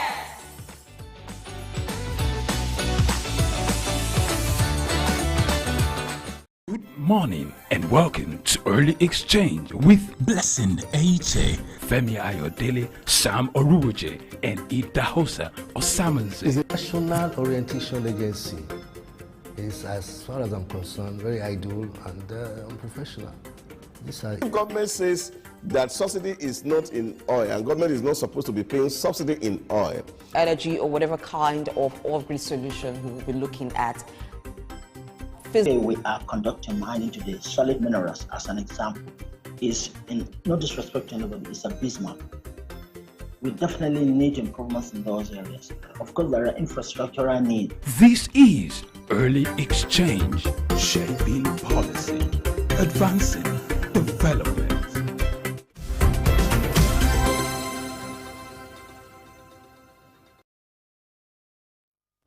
All right, it's the Early Exchange. Glad to know you're still there with us. And if you're just joining us, you're coming at the right time, coming to the right place. We're looking at the year 2023, a review of how the year has been for us. And I need to ask you this question: how's the year been for you? So you can go on our social media platform, on our YouTube platform, to share your view what the year 2023 has been for you. It's a special series. We call it the year in retrospect, and we're looking at various sectors. We're going to look at health. We're going to look at other sectors that are very critical and some of the events that shaped the year 2023. Blessing, yes. Let me find out the year 2023. What will you say, how has it been for you as a person? Well, for me, it's been a mix of different things, but largely it's been good. No year comes without its own challenge, but the thing is, as a human being, you must find a way to navigate those challenges and build your resilience to take you through it while it lasts. I think just like every Nigerian, one challenging part of the year was at the point the fuel subsidy was removed. We saw increase in the price of goods and services, and so it was challenging financially for lots of persons, but with time we had to build some kind of resistance and restructure things, you know, do planning and opportunity cost as well. Which would you re-strategize? Yes. Which would you let go for the other, so that you can have your finances running well and all that? You know, one interesting thing about Nigerians is we are very resilient. No matter what happens to us, we find a way to manage it. Even when the issue of Naira redesigning happened, a lot of issues, controversy here and there, but you know, we moved on as if nothing happened. At the point, you know, the election also took place early part of the first quarter of this year in February, and there was this anxiety, you know, about what's going to happen. There was a Naira scarcity, do not forget that part. You know, but eventually, you know, the whole thing went like that, and we moved on as a nation. That's why they say Nigerians are the happiest people on earth. When it comes to our sense of patience, I think is legendary. A sense of endurance. Yes, looking at what Nigerians have gone through in the year 2023, and you still find that people are happy, throwing parties here and there. You really agree that Nigerians are resilient people and very, very happy people. So it's happened to not just me, it happened to everyone else. I can recount the experience of the Naira scarcity. It was not a pleasant one at all. You have money to buy what you need, but because you do not have cash, so it's a challenge. You have to beg people to, oh, please sell for me. Sometimes you have to provide some form of incentive to say, okay, I'll do some top up, like add some extra to what I'm paying just so you can sell to me and allow me pay via e-transfer and all of that. But largely we did survive it, and we're at the end of the year. But I'd like to look at the development landscape of Nigeria in the year 2023. Yes, there were quite some development. It's a mix actually. There are still more things to be done, but in Lagos State, beginning with Lagos State, we saw the launch of the Blue Ray Line, which now connects people in 30 minutes, for example, from Marina to Mile 2, which normally if you want to go use the road, considering traffic and the distance, would take you a longer time. So there were some developments around that. We also saw the safety net quite improved, particularly at the time that the fuel subsidy was removed. We saw the federal government come up with some initiatives to actually serve as a buffer for people, and that also lasted till the end of the year with the 50% rebate, transportation rebate given to travelers. So yes, some persons benefited. These are some of the things that I think were quite significant in the year 2023, but we, as a station that focuses on business, economy, and of course development, we cannot talk about this alone without bringing one of our index analysts to look at the development landscape in Nigeria in the year 2023. And so Sam Oroje, who is Director Research Policy and Development at Souq News, will be speaking to some of the developmental strides that Nigeria actually made in 2023. What are the areas that needs to be focused on as we get into 2024? These will be the focus for the next minute or an early exchange. Good morning, Sam Oroje. My pleasure to be here. Blessing. Good morning. All right, so as a development expert and one who's very optimistic about Nigeria, what are the gains to celebrate in the year 2023 as far as the development landscape in Nigeria is concerned? It's always very difficult to assess various sectors using one brush to paint the developmental strides, but I think we must be specific in terms of are we talking about housing? Are we talking about the social goods? Are we talking about human capital development? It's good to put them into perspective. So if we're looking at the area of housing and transportation, for example, if you are looking at the social intervention from government to cushion the effects of the fuel subsidy removal, then we'll be able to speak to specific issues as we progress the conversation. Let's begin from housing. Okay. Okay, I think there's generally a housing deficit in the country. So going forward for 2024, the new administration must focus more on trying to see how we can provide social housing to cushion the effect, particularly the middle class that is worst hit in that arena. So there are a lot of government buildings that have been abandoned. I would like to suggest to those in charge to see how they can convert some of those buildings into social housing that will help to ameliorate the housing deficit that the country has suffered, particularly in the last 20 years. In the year 2020, Vision 2020, we're thinking of how to see how we can reduce the housing deficit by 15%. That has not been achieved. So going forward in 2024, it's important that the new administration should focus on providing social houses. Now, let's look at some of the general issues or events that shaped the year 2023 and some of the activities of the government and policies. You know, that's the focus of our conversation. The critical one is the removal of fuel subsidy. With the aftermath and the events that triggered the removal of fuel subsidy, would you say that it has been the right direction in the right path? Well, the issues at stake is there's a debate ongoing whether this subsidy removal is even impacting on the very poor in society. But I think it's one of the greatest decisions that has been made by the government in recent time. But it takes time for some of these things to come into fruition. It is hopeful that in the new year, that impact, the positive impact of the removal, will be felt by the greater majority of the people. In addition to that, some of the social intervention that the government undertook in terms of providing some incentive to the very poor in society is salutary. But I think we expect more in the new year in terms of that kind of savings that we are making from the removal. To what extent can it impact on the general public and how the common good can be sustained? All right, let's still look at development. You talked about the housing deficit, and well, let's look at the social intervention of government. Now, earlier I talked about how the government provided some cash transfer and even the 50% rebate. But do you think that was enough intervention given the challenges that the year suffered? I think the interventions are welcoming, but my issue at a personal level is that there's a need to improve on what constitutes the social register. But we will come to that realization that these are the real people that need such incentive.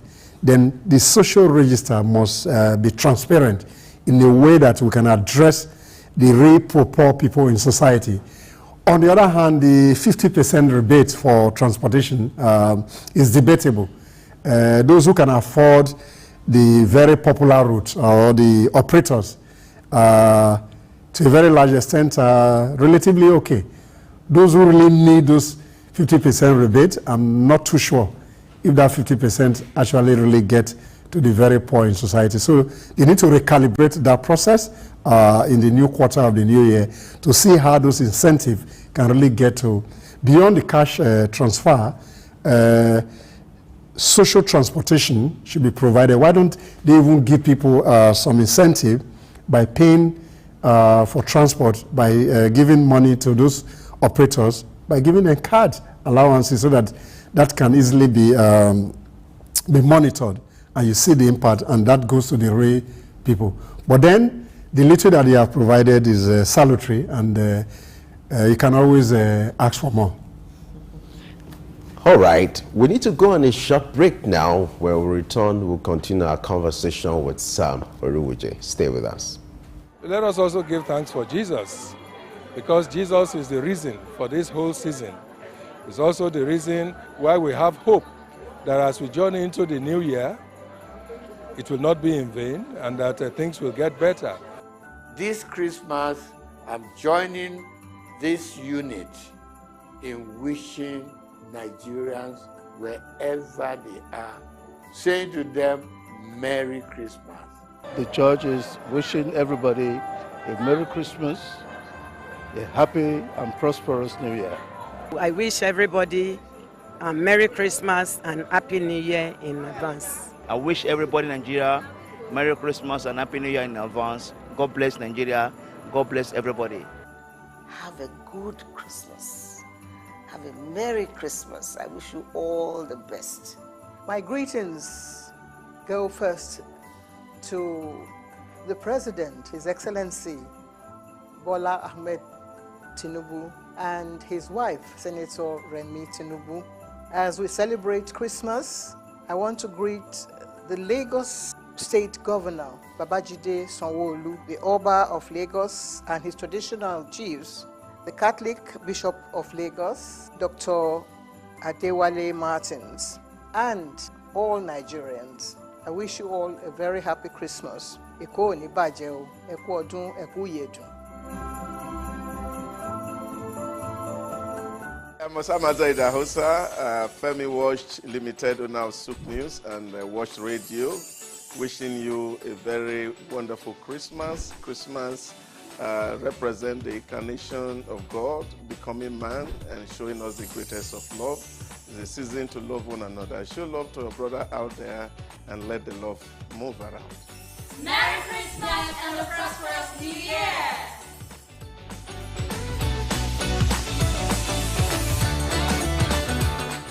I'm okay. My name is Raymond Bola Brown. Hi, my name is Fred Amata, and you are on to Souq News. If you are watching this channel for the first time, make sure you continue to watch it because this is Souq News. Shout out to Souq News. Actually, I don't know. I really enjoyed the little moments I spent with you, and I think with more of this. Souq News. Here's the Souq News who had the courage to transcend a locked off camera and actually have a conversation with a human being. It's a pleasure, Souq News. Thank you very much. Good morning and welcome to Early Exchange with Blessing Aiche, Femi Ayodele, Sam Oruoje, and Idahosa Osamanze. It's a national orientation agency. It's, as far as I'm concerned, very idle and unprofessional. Government says that subsidy is not in oil and government is not supposed to be paying subsidy in oil. Energy or whatever kind of oil-grid solution we will be looking at. Today we are conducting mining today. Solid minerals, as an example, is, in no disrespect to anybody, it's a bismarck.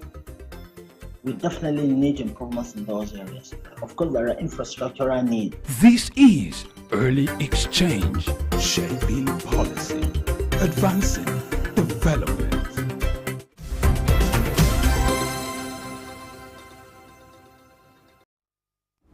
All right, many thanks for staying with us on Early Exchange. Now we're still looking at the development landscape of Nigeria in 2023, and Sam Oruoje is still in the studio with us this morning.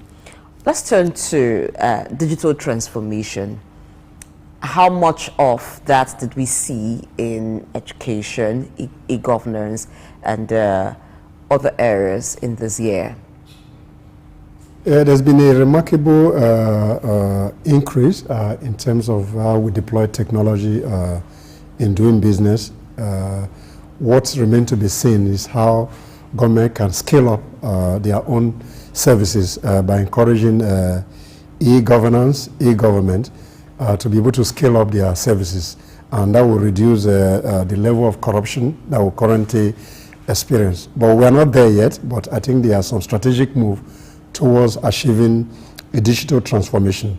But then that initiative has to come from the government by using the private sector to drive the process. And there are other countries within Africa that are up there in terms of how they have done digital transformation that helps their government ecosystem in terms of service delivery. So in 2024, government, particularly the Minister for Communication and ICT, should find a way to see how the government ecosystem is enabled through a digital transformation that will help to improve on service delivery, in my view. Let's look at the area of education. You know, one of the activities that trailed that sector in the year 2023 was the impasse between the union, which is ASU, and the federal government. Do you think, you know, the strike action was necessary? And then what are the lessons for Nigeria when it comes to dispute resolution, looking at what the President Tinubu has done recently in that regard? Do you think it was necessary to have gone that route whereby the strike action went on for months, and then coming back to the year, you know, you now have a situation whereby the issue of agreement started coming up, you know, the issue of trust and who to trust, whether to trust the government or not. What are the lessons here? In my view, I think the strike was unfortunate, and I've always stated my position, personal position in that regard. I think ASU as a union should be more creative in terms of the engagement with the government. The issues of collective bargaining and dispute resolution mechanism, strike action is one of those, but the frequency at which they have used strike action is not very encouraging. So going forward, we thank the president for trying to intervene by paying their salaries arrear. But then the university system must focus essentially on research and development. And in other climes, particularly in South Africa, the volume of funding from endowment and alumni association is so large that most of the university relies so much on that. So ASU and the university administration in Nigeria, and going forward in the new year, should find a way to see how they can get more grants and more funding for research, rather than focusing on the strike action. They should be more creative. They should earn more money and find a way, what they call a bragging right. If they earn more money, they can brag about that to the government. So, but strike action, in my view,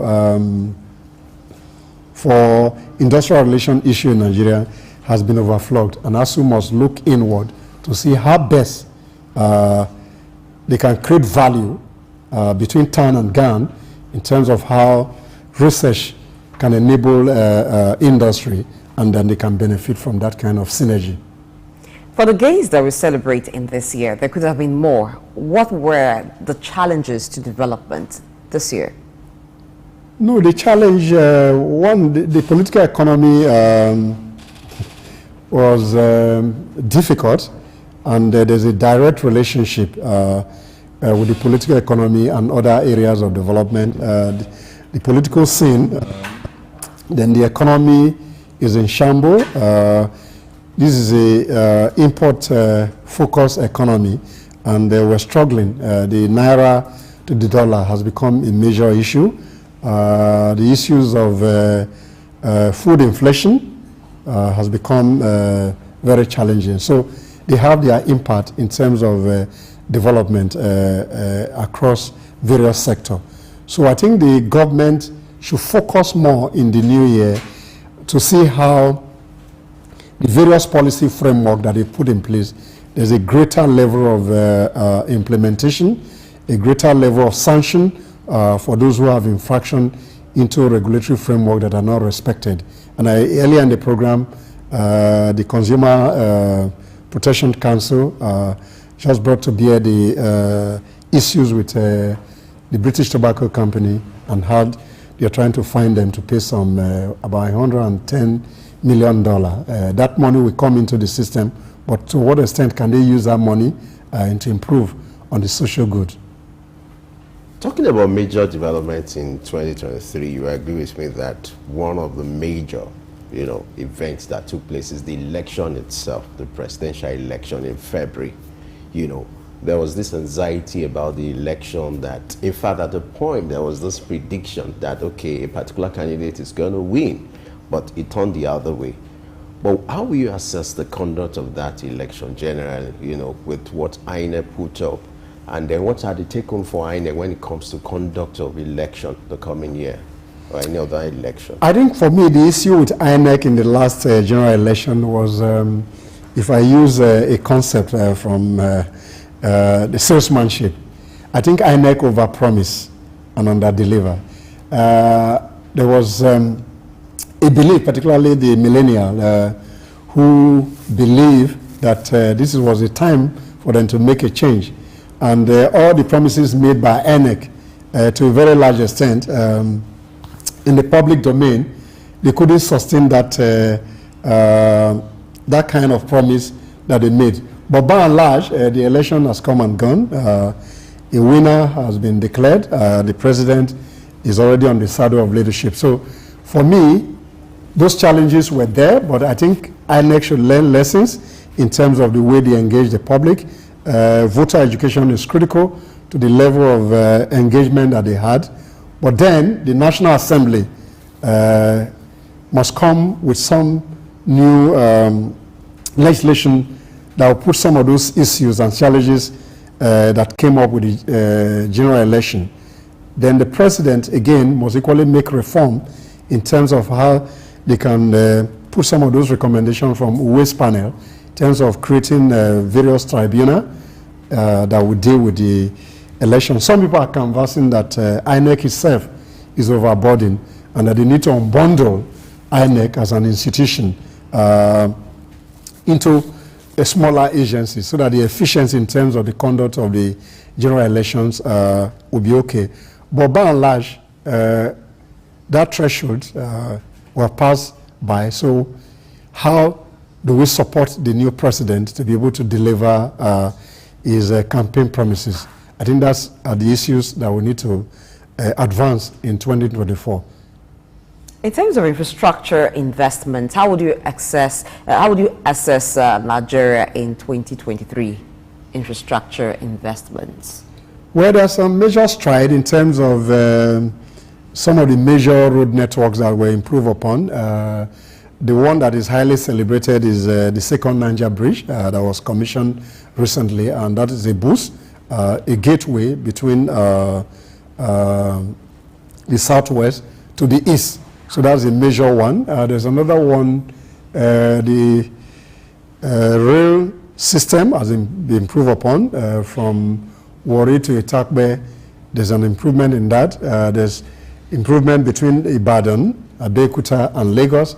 These are major developmental strides that will improve transportation in Nigeria. But like Oliver Twist, the citizens are deserving of more services. So the policy regimes are okay, but to what extent can the government improve on those implementation so that those promises that President Ahmed Tinubu made to the public can be achieved in the next year?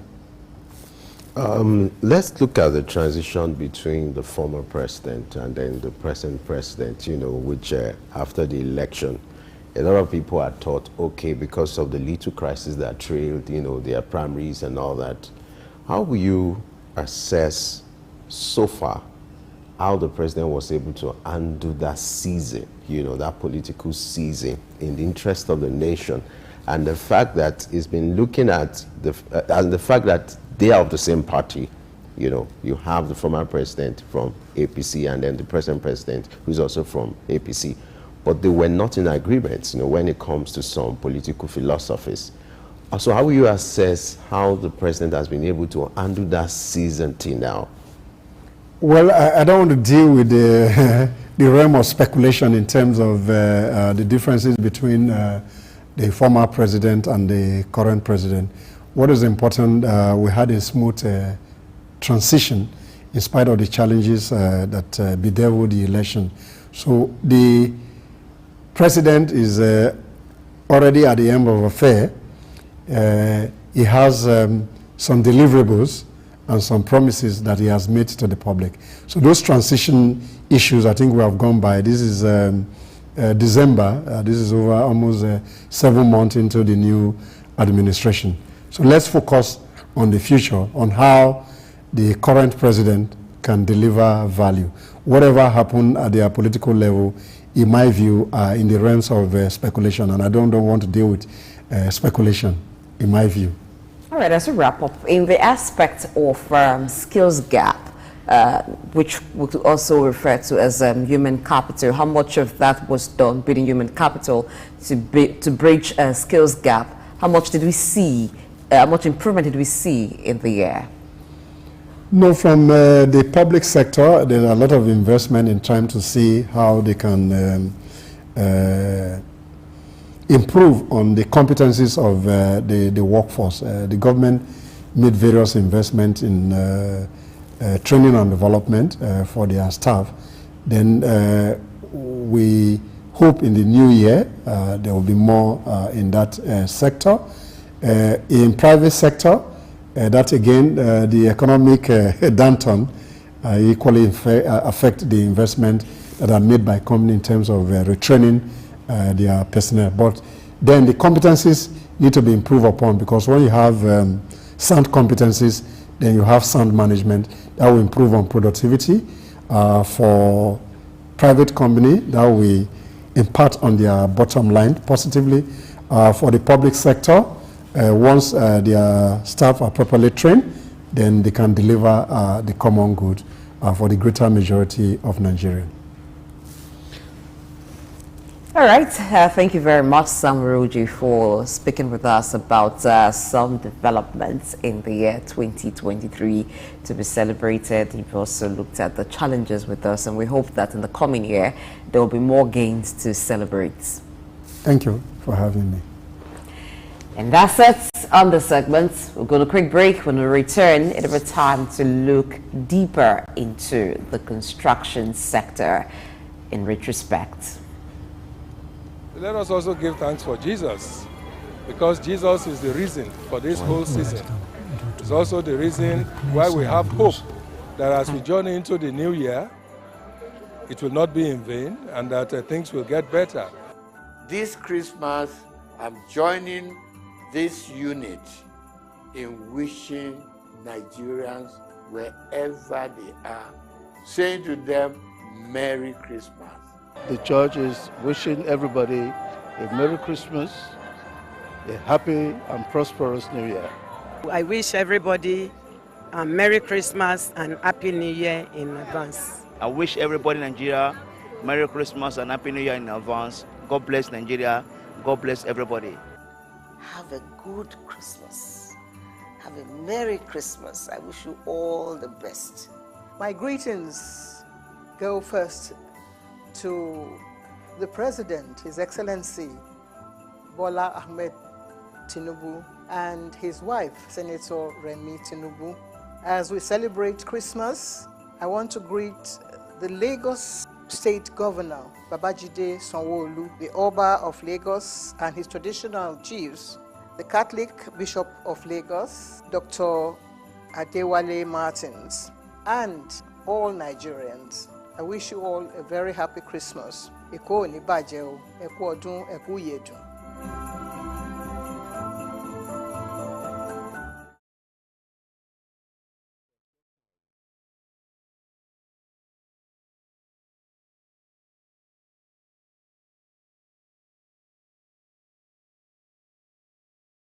I'm Osama Zaida Hosa, Femi Watch Limited owner of Souq News and Watch Radio. Wishing you a very wonderful Christmas. Christmas represents the incarnation of God, becoming man and showing us the greatest of love. It's a season to love one another. Show love to a brother out there and let the love move around. Merry Christmas and a prosperous New Year!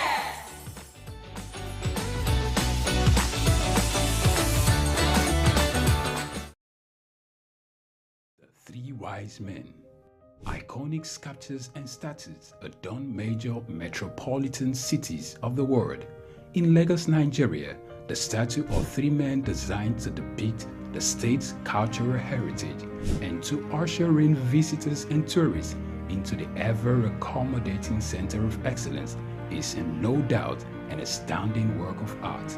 Originally built under the administration of Colonel Raji Rasaki, designed by Bodu Shodende in 1991 and standing over 12 feet high, referred to as Agba Meta or Aro Meta, the three sculptured chiefs were placed along the Lagos-Ibadan toll gate to welcome people coming into Lagos State. The statue called the Three Wise Men by many has become a major signature for the state. Three white-capped chiefs clad in white wrappers, knotted across their shoulders and with clenched right fists are shown in the artwork. The images fascinate and create impressions in the minds of visitors coming into the state, captivating the attention of visitors who look with keen interest, pondering on the messages which the posture of the engraved images signifies. The Three Wise Men has been relocated thrice from its original position at Ojodu Berger end of Lagos-Ibadan Expressway to Magodo area before its final relocation to its present site at Olowopopo Drive. The sculpture has suffered severe damages over the years and renovated. Bodun Shodende, through this sculpture, depicted the highest honor that can be afforded to anyone in the Eko greeting tradition. The Three Wise Men, Arometa, Souq, Enlightenment. Let us also give thanks for Jesus, because Jesus is the reason for this whole season. It's also the reason why we have hope that as we journey into the new year, it will not be in vain and that things will get better. This Christmas, I'm joining this unit in wishing Nigerians, wherever they are, saying to them, Merry Christmas. The church is wishing everybody a Merry Christmas, a happy and prosperous New Year. I wish everybody a Merry Christmas and Happy New Year in advance. I wish everybody in Nigeria Merry Christmas and Happy New Year in advance. God bless Nigeria. God bless everybody. Have a good Christmas. Have a Merry Christmas. I wish you all the best.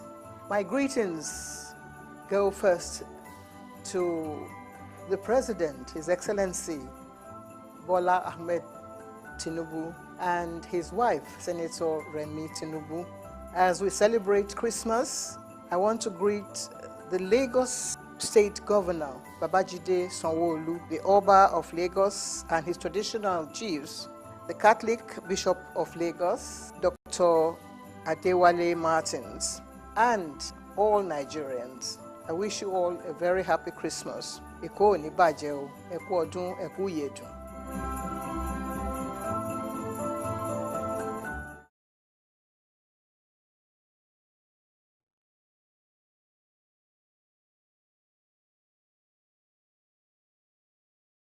My name is Dr. Rafiu Oladipo.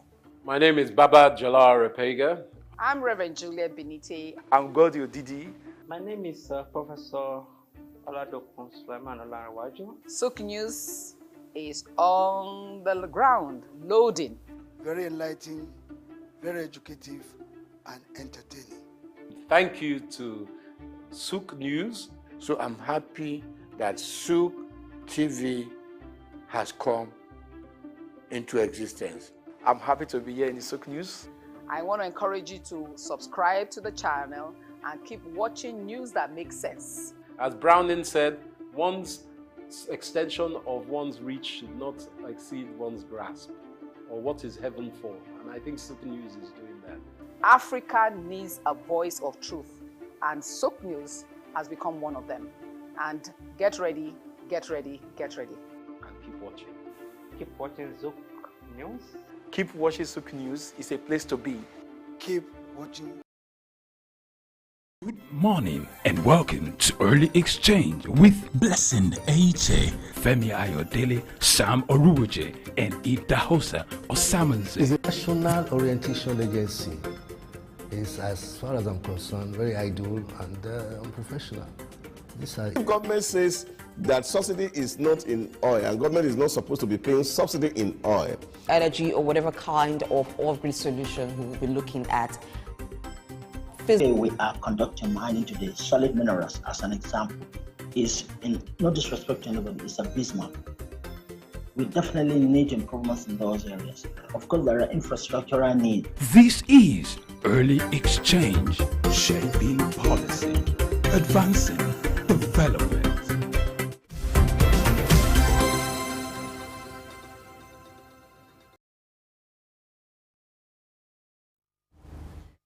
It's still an end of the year special where we review the year 2023, the year in retrospect, talking about some of the events and some of the sectors, that shaped the year 2023. And now we want to look at the construction sector, because one of the critical sectors that shaped the year, it's been estimated that that sector worth about $140 billion. To provide a better perspective about the performance of this sector, we're being joined by Curtis Ogbebo, who is a certified engineer.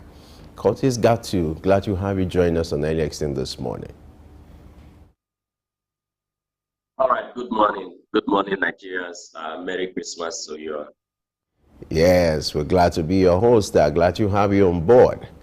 Now, let's start with you providing us an assessment of the performance of that sector in the year 2023. If you look at the estimated worth of that sector is over $140 billion.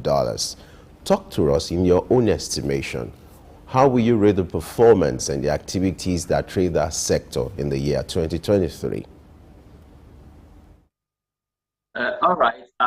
In my own view, 2023, as you all know, there were a lot of challenges ranging from economical, political insecurity. But in all that, there is the construction industry or construction sector experienced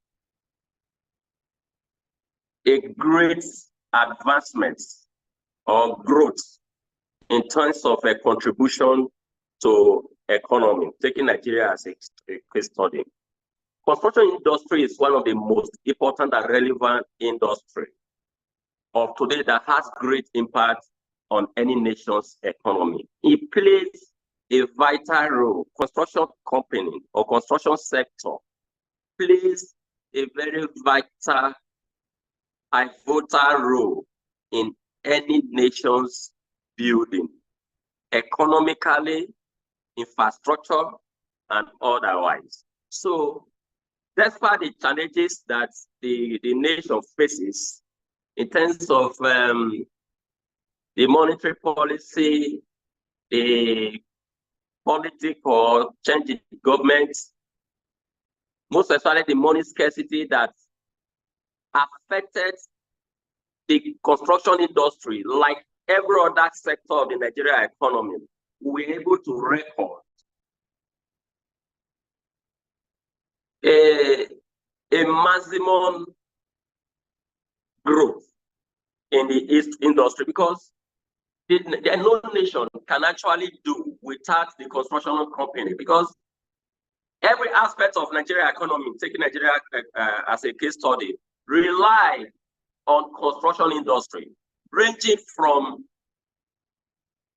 the transportation, housing, in terms of real estate, the power sector, starting from generation to transmission to distribution. It relies on constructions. It relies on engineers, starting from maybe structural engineer, mechanical engineer, production engineer, chemical engineer, electrical, electronics. So in all this, the construction sector have been able to give a facelift to Nigeria economy, contributing 10.7% of the total GDP of Nigeria's economy, which is equivalent to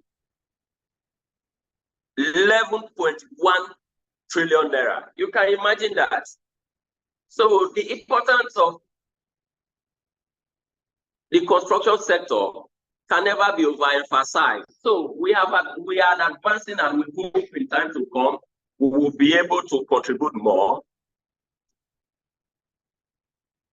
Yes, as we hope that more contributions will be gotten from the construction sector, let's look at some of the projects that were executed in this year. Now, in this year, we also saw the Lagos-Ibadan Railway project done, the completion of the second Niger Bridge, and we've seen also the completion of the Dangote refinery. Now, these are major projects, but on the whole, the big players versus the small players, how was it in the year 2023?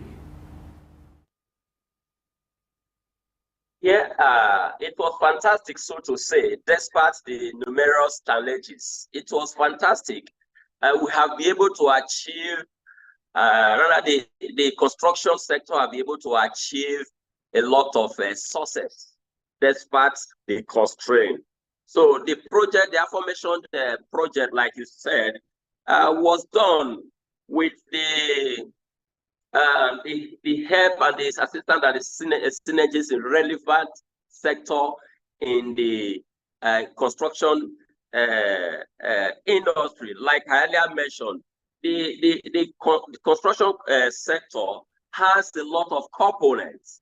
So let's take the refinery, for instance. The refinery have behaved, the building or the successful completion of the refinery have been able to contribute to the growth of Nigeria economy, not just in the aspect of producing or refining oil, as the case may be, but starting from the construction from the scratch, the aspect of employment. You have, for instance, structural engineers, you have petrochemical engineers, you have your electrical, electronics, you have your civil engineers, you have your production engineer. And it was able to give wide reach to the extent of unskilled workers, you know. And for every Nigerian every country to move forward, such as Nigeria, you also need high level of employment. And the construction industry is one of the most the large employers of labor when it comes to any country, because it cuts across all sectors. So the projects were very massive. Some have been completed. Some of the projects are still ongoing. And more, the government are also looking forward, because for a construction sector industry to actually play its role in any nation's economy, it has to do with the synergy between the government and the private sector. Because most of these projects undergone by the industry is either a government-owned project or the business sectors that will employ the services of engineers or the services of construction company to undertake these very large projects that tend to stabilize the nation's economy by way of giving development in terms of infrastructure. Like I mentioned earlier, when you are looking at the constructing our roads, you are looking at building our hospitals, residential building, even in the agricultural sector. So in all sectors of Nigeria economy, the construction company or the construction industry play a very crucial role that can not be emphasized. So 2023 that is gradually sliding, we have achieved a high level of success, and we have contributed immensely to the growth, development, and advancement of Nigeria, economically, infrastructure, and otherwise. So it was a great year for us as a people, personally as an engineer. All right.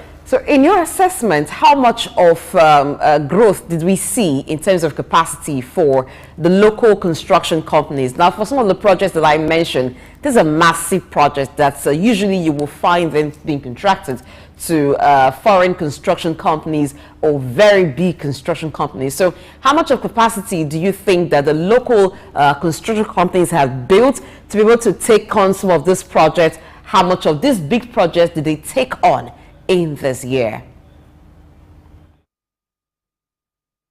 All right. In assessment, I would say it was a very high or huge success. I cannot go by way of rating percentage now. Then talking about multinational and the local construction companies as it were, they all have their roles that they play. There are some projects that can be undertaken by the multinationals, and there are projects that can also be undertaken by the local construction companies. And times they work simultaneously. If you want to just oppose the entire sector, there are times, for instance, if we are undertaking such a massive project like the massive construction, like the refinery, Dangote refinery, for instance, you have expatriates. There are some aspects that the expatriate or the multinationals will take care of, and as such, some circumstances, some sections or segments of this construction will also be subled by the local constructional company domiciled in that environment, as the case may be. So most of our projects here have been undertaken by our local construction companies. There are times, like I said, the multinationals will take a very massive or big project and we design and also sublet to local content and overseen or supervise the construction. There are other areas in terms of food supply, material supply. For instance, the Dangote refinery, that is a case study here, encompasses the whole construction sector. The civil engineer, there will be water supply, there will be limestone, like the granite supply, there will be road and several other things. So the multinational that probably the contract was awarded to cannot 100% overseen or rather take charge in terms of these other aspects. So they are crucial area they take charge, and also sublet some of those supplies and some of those construction, which they also know that some of those local company or local content have the capacity to also run, as the case may be. All right. One of the things that also shaped the year 2023 is the political transition that happened in February, which also necessitated changing the Minister of Works. You now have Dave Umahi as the Minister of Works, who came up with the idea of, using concrete for road construction instead of asphalt. I'd like to have your take on this, how the development has gone over the year, or for the year 2023. What do you think has been the impact of this on road construction for the contractors and also for the nation as well? All right. Government or governance as it were, is continuum. There is no vacuum in governance or in government.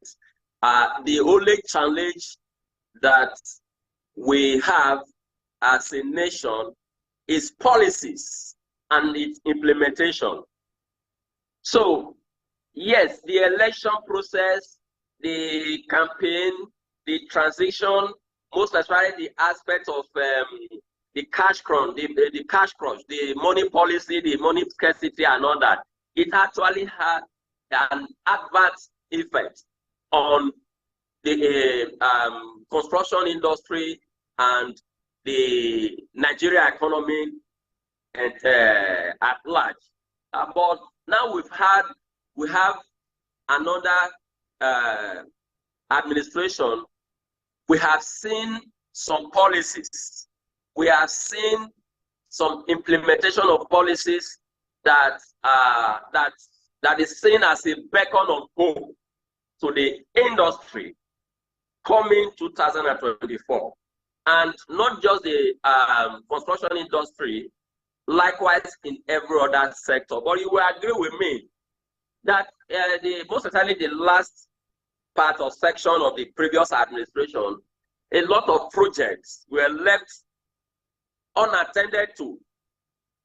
In most cases, contractors are not mobilized or paid to either continue or complete the projects they have initiated. So when this administration came on board, they have been able to also review some of those projects that were abandoned over the time, and with the quest to see how it can be sustained and completed. So with what we are seeing, despite the changes in the administration in terms of the key offices, like the ministers and all that, like I said, it continues. So what we expect those coming into office or that came into office to do is to continue from where the previous administrations stopped and come up with policies that will enhance the smooth operation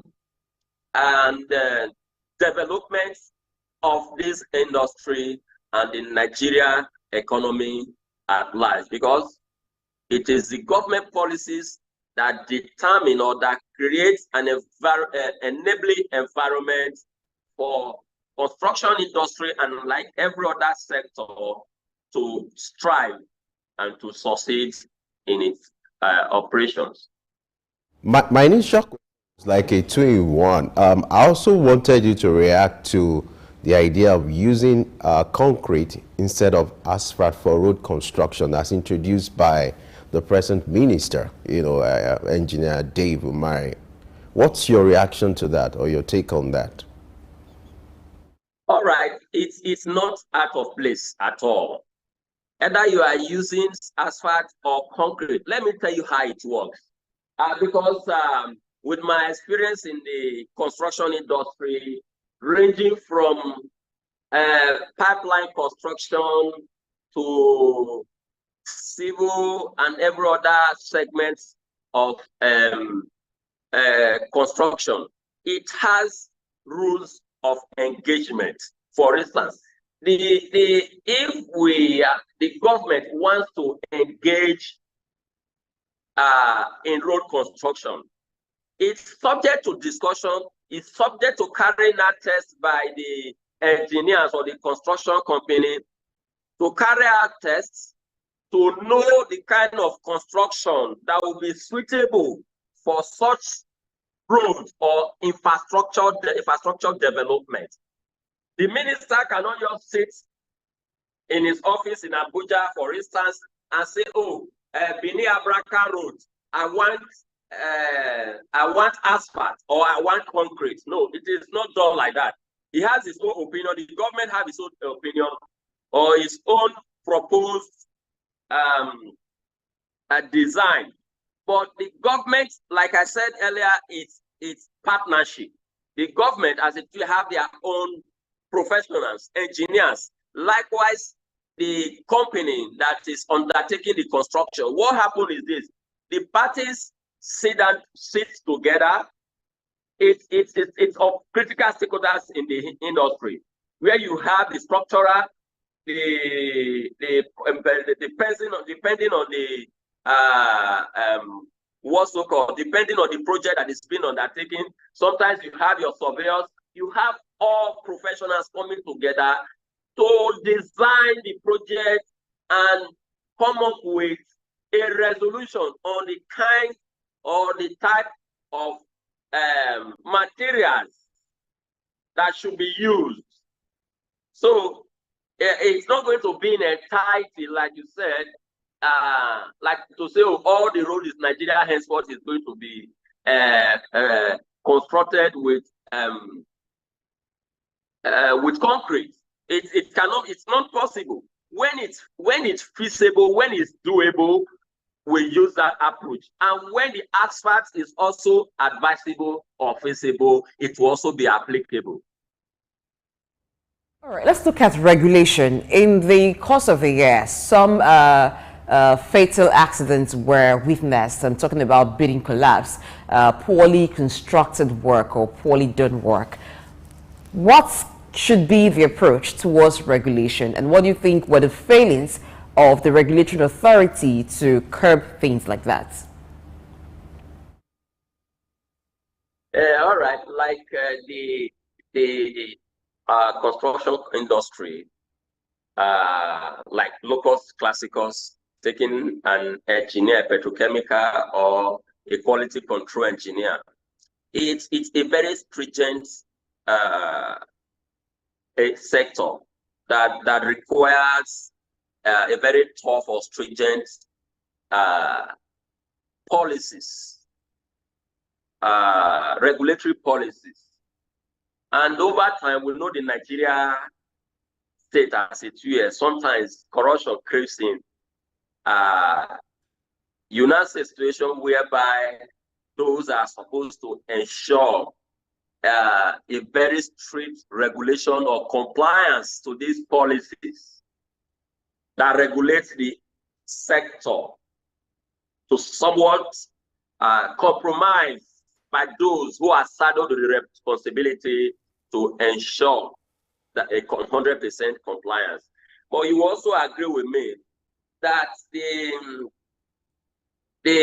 collapse or failed construction recorded in 2023, it's very minimal. It's, if in estimate, very little compared to the previous year. So there, in all, there is an advancement, and we hope that government and the company, because if you go to construction company, you will see a very stringent rules and regulation. That's not to say there are no lapses, or there are some companies who does not also adhere to these policies provided. Because it's only in construction industry that I have seen, starting from the safety of the personnel, the equipment, and the environment is put into consideration.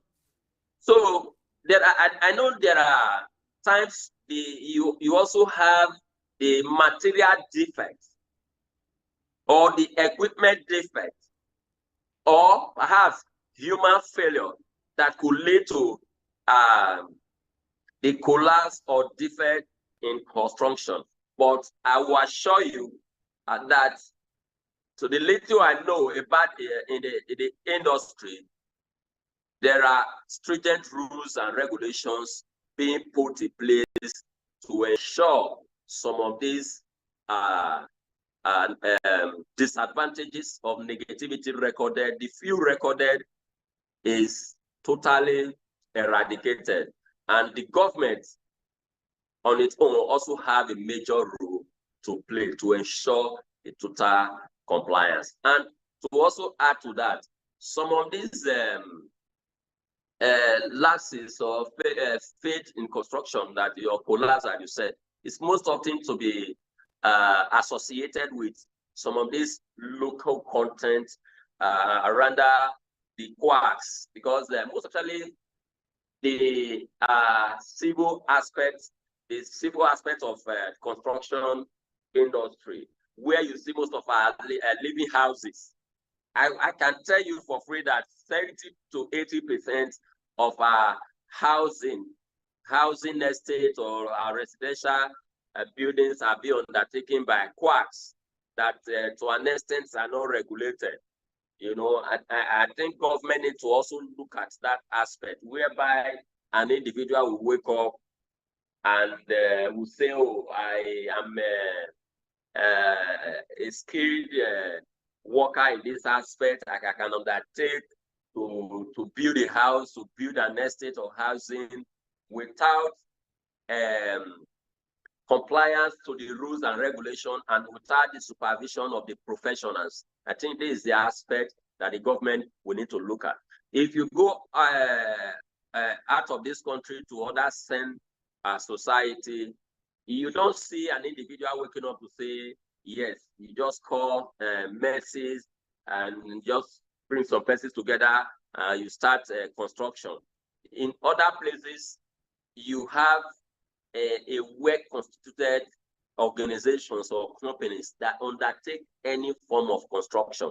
That as a carpenter, as maybe Messi, that is often referred to bricklayer, you have to go through an institution to render your service to the construction company. You have to be certified. You have to be employed by a company or an institution or organization for you to render your service. But Nigeria as it were, an individual can just wake up and go to the site and start building house or doing construction as a case may be. But that is not applicable to some of those government projects. And to some of those governments have their own procedural processes that an oil company.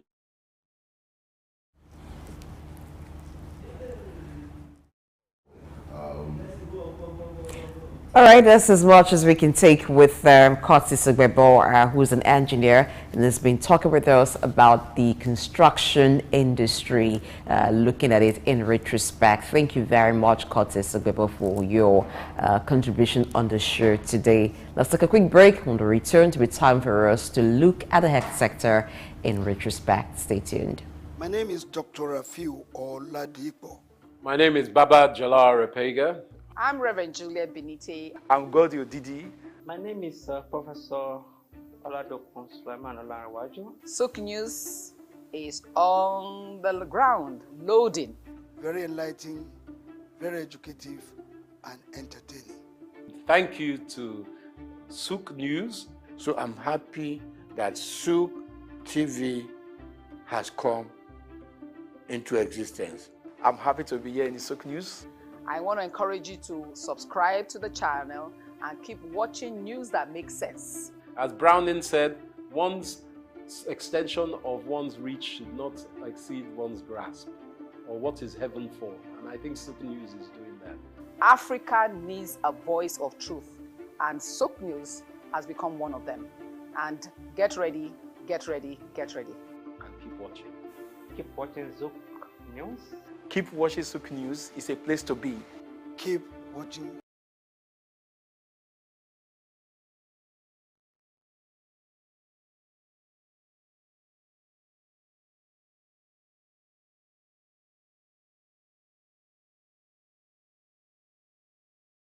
Let us also give thanks for Jesus, because Jesus is the reason for this whole season.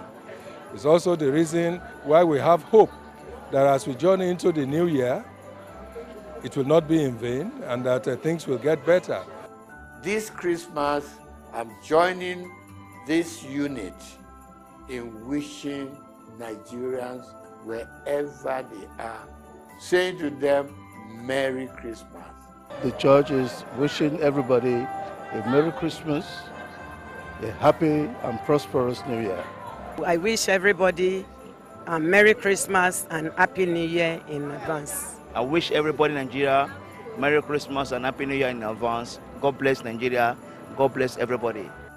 Have a good Christmas. Have a Merry Christmas. I wish you all the best. My greetings go first to the President, His Excellency Bola Ahmed Tinubu, and his wife, Senator Remi Tinubu. As we celebrate Christmas, I want to greet the Lagos State Governor Babajide Sanwo-Olu, the Oba of Lagos and his traditional chiefs, the Catholic Bishop of Lagos, Dr. Adewale Martins, and all Nigerians. I wish you all a very happy Christmas. Eko ni baje o, eku odun, eku yedun. Morning and welcome to Early Exchange with Blessing Aiche, Femi Ayodele, Sam Orubuje, and Idahosa Osamanze. It's a national orientation agency. It's, as far as I'm concerned, very idle and unprofessional. If government says that subsidy is not in oil and government is not supposed to be paying subsidy in oil, energy or whatever kind of oil-based solution we will be looking at. Today we are conducting mining today. Solid minerals, as an example, is, in no disrespect to anybody, is abysmal. We definitely need improvements in those areas. Of course, there are infrastructural needs. This is Early Exchange, shaping policy, advancing development.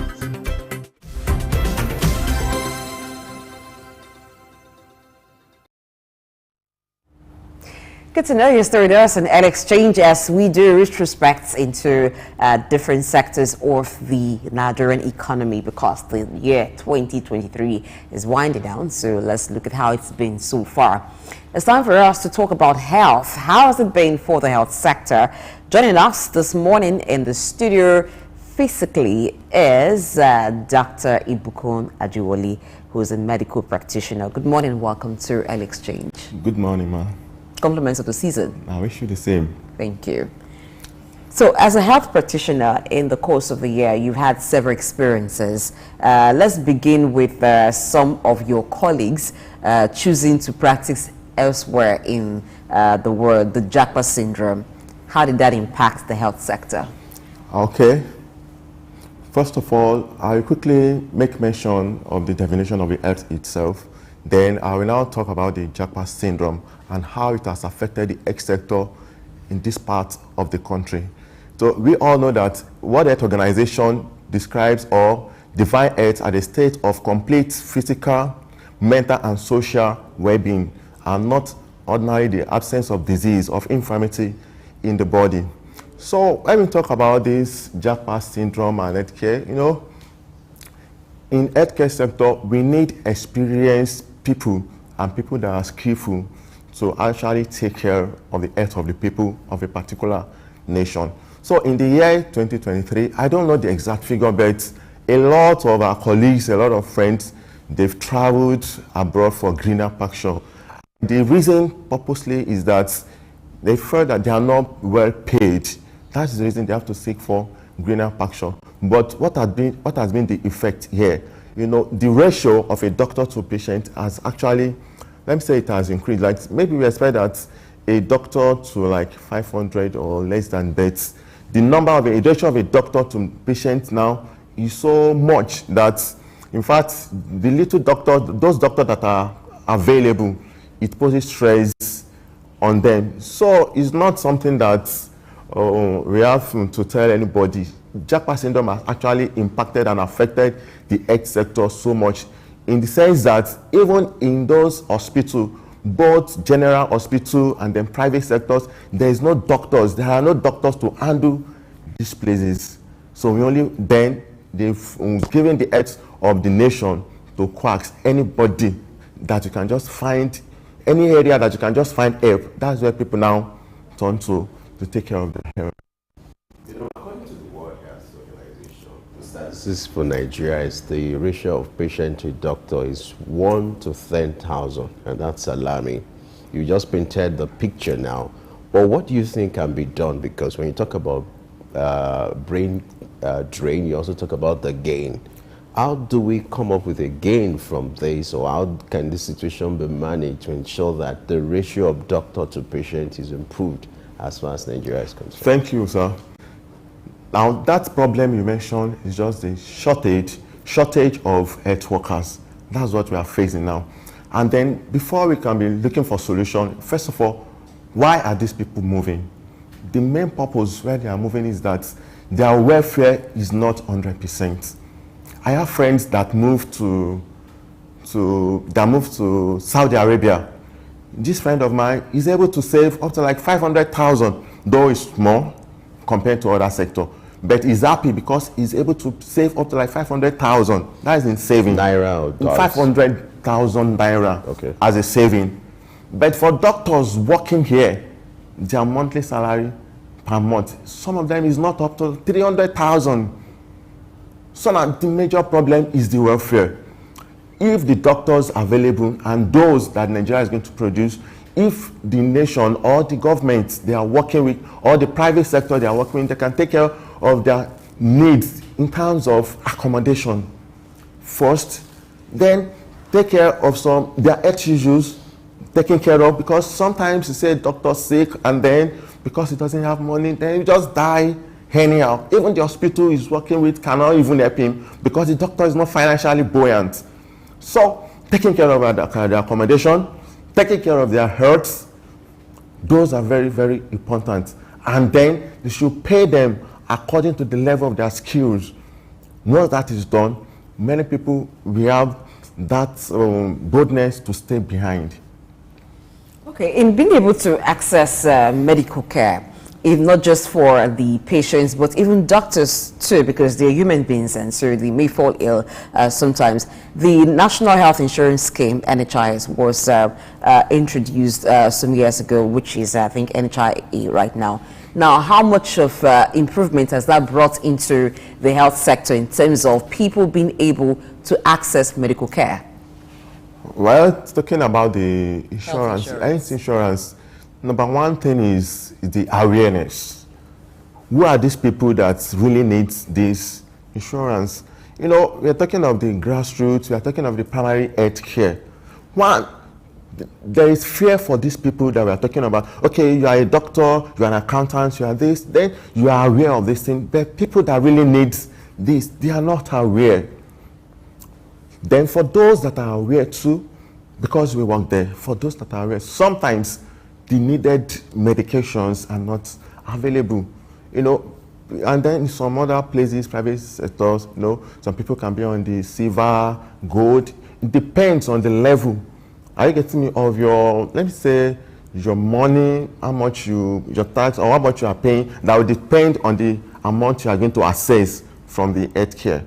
So it has improved, it has helped to some extent, but it has not covered because some people are not aware of this insurance. They are not aware, maybe because of the level of their education, and then nobody makes them to know. So it has not 100% worked out as we expected.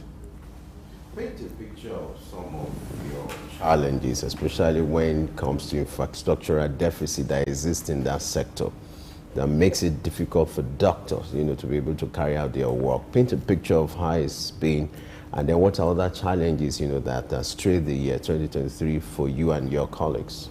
Yeah. So as we've been saying, the first one we mentioned was the shortage of health workers.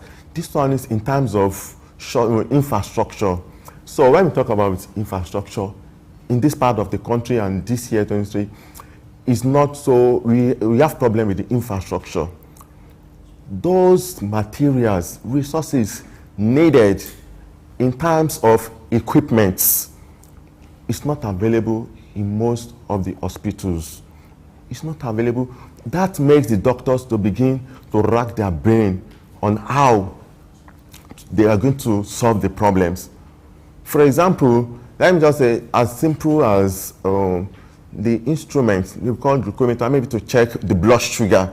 Understand? If a patient comes as an emergency, at least the doctor knows that this is what I need to do. But when the equipment is not available, it's a problem to the doctor. The doctor now begins to rack his brain using his medical equipment to solve this problem. There are some instruments, we call them monitor, that can check the patient's blood pressure, at the same time check the respiration, check the pulse, check everything, just as at a point. But these things are expensive. Some even, maybe some tertiary institutions, they cannot afford it. In the sense that these monitors, patients are supposed to have a monitor to himself or herself. Maybe you have 200 beds, each bed is supposed to have one. But it is so bad to the extent that in some hospitals, you can only have one. that is only relegated to inside the theater. So from carrying those ones from, even if they tell you that don't touch it, it's meant for the theater, then leave the doctors to be racking his brain and the nurses, and then, so it makes work difficult during the year. And then if there is going to be improvement on it, that will make the work a lot easier. We also saw in this year the prices of drugs, medication skyrocket. Now, there are some medication that usually you want to get them before it's sold at a particular rate, but more for some, even as high as 200% increase. Has that impacting the ability of patients getting this medication, and what can be done? We do have some laboratories in Nigeria, local laboratories that manufacture some drugs. Yeah, that's it's like it meets that situation. It's caught us or it meets us unaware. It happens to everybody. So I think the result of that, I think, is as a result of the exchange rates at some points in time. So immediately the increase in exchange rate comes in, it affects every part of the sector. Well, as we know, in this part of the country, we take advantage of some situation. Like, even though when you got those drugs, maybe cheaper when you got them, then your brain will be telling you that I got this at the rate of 4,000. Now it's being sold for 15,000. Then such person will not sell at the rates, at the selling price or the cost price. So you know that I'm going to get this drug again. Then everyone is going to increase the price of the drugs. So I don't actually know where the problem comes from, but the one I can say is as a result of the increase in exchange rate. So that is where the problem actually comes from. But since we have local laboratories, can't some of these drugs manufactured abroad be made here? Wouldn't they be cheaper? It will be cheaper, outrightly. It will be cheaper, but I don't know our kind of mindsets, most people, because this thing, we've been preaching it, talking about it over time, that we'll be preaching it and then talking about it over time, that we should go after the locally made things, but people still believe that those are not 100% okay, that it has to be from abroad. We believe the one made from Germany, made from America, and then people that can afford it, they still go for it. All right, as we approach 2024, what are the things you feel the federal government should focus on, or your recommendations to the federal government as regards that sector as we approach the coming year that should be done to ensure that people have access to basic health care in Nigeria? Okay, the federal government, the first thing they should do is that they should look at the primary health care. They should equip the place very well. There are some areas, maybe riverine areas, and then there are some places that destitute, a lot of people live. They should go there, plant, maybe general federal government and then the state government, they should go there, ensure that there is a healthcare sector there. There should be an hospital there, which there is a skilled and experienced doctors being located in such place. Pay those doctors very well so that they will not move away. Give them a very good accommodations. So if that is done, that is what I'm trying to say, is that they should increase the investment in the health sector, and then it is spread all over the federation. I think that will help so much. Thank you very much, Dr. Ibukun Ajewole, for being on our show this morning. Yes, it's time for us to do some running, some jogging, some football, lawn tennis, all kinds of sport. Chooks and Juvie are ready to take you on a wonderful ride this morning on Sportsville. It's over to the sports guys now. Let us also give thanks for Jesus, because Jesus is the reason for this whole season. It's also the reason why we have hope that as we journey into the new year, it will not be in vain and that things will get better. This Christmas, I'm joining this unit in wishing Nigerians, wherever they are, saying to them, Merry Christmas. The church is wishing everybody a Merry Christmas, a happy and prosperous New Year. I wish everybody a Merry Christmas and Happy New Year in advance. I wish everybody in Nigeria Merry Christmas and Happy New Year in advance. God bless Nigeria. God bless everybody. have a good Christmas. Have a Merry Christmas. I wish you all the best. My greetings go first to the President, His Excellency Bola Ahmed Tinubu, and his wife, Senator Remi Tinubu. As we celebrate Christmas, I want to greet the Lagos State Governor, Babajide Sanwo-Olu, the Oba of Lagos and his traditional chiefs, the Catholic Bishop of Lagos, Dr.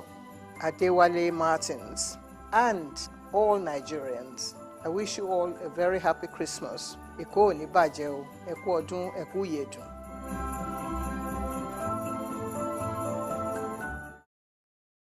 Good morning and welcome to Early Exchange with Blessing Aiche, Femi Ayodele, Sam Orubuje, and Idahosa Osamanze. It's a national orientation agency.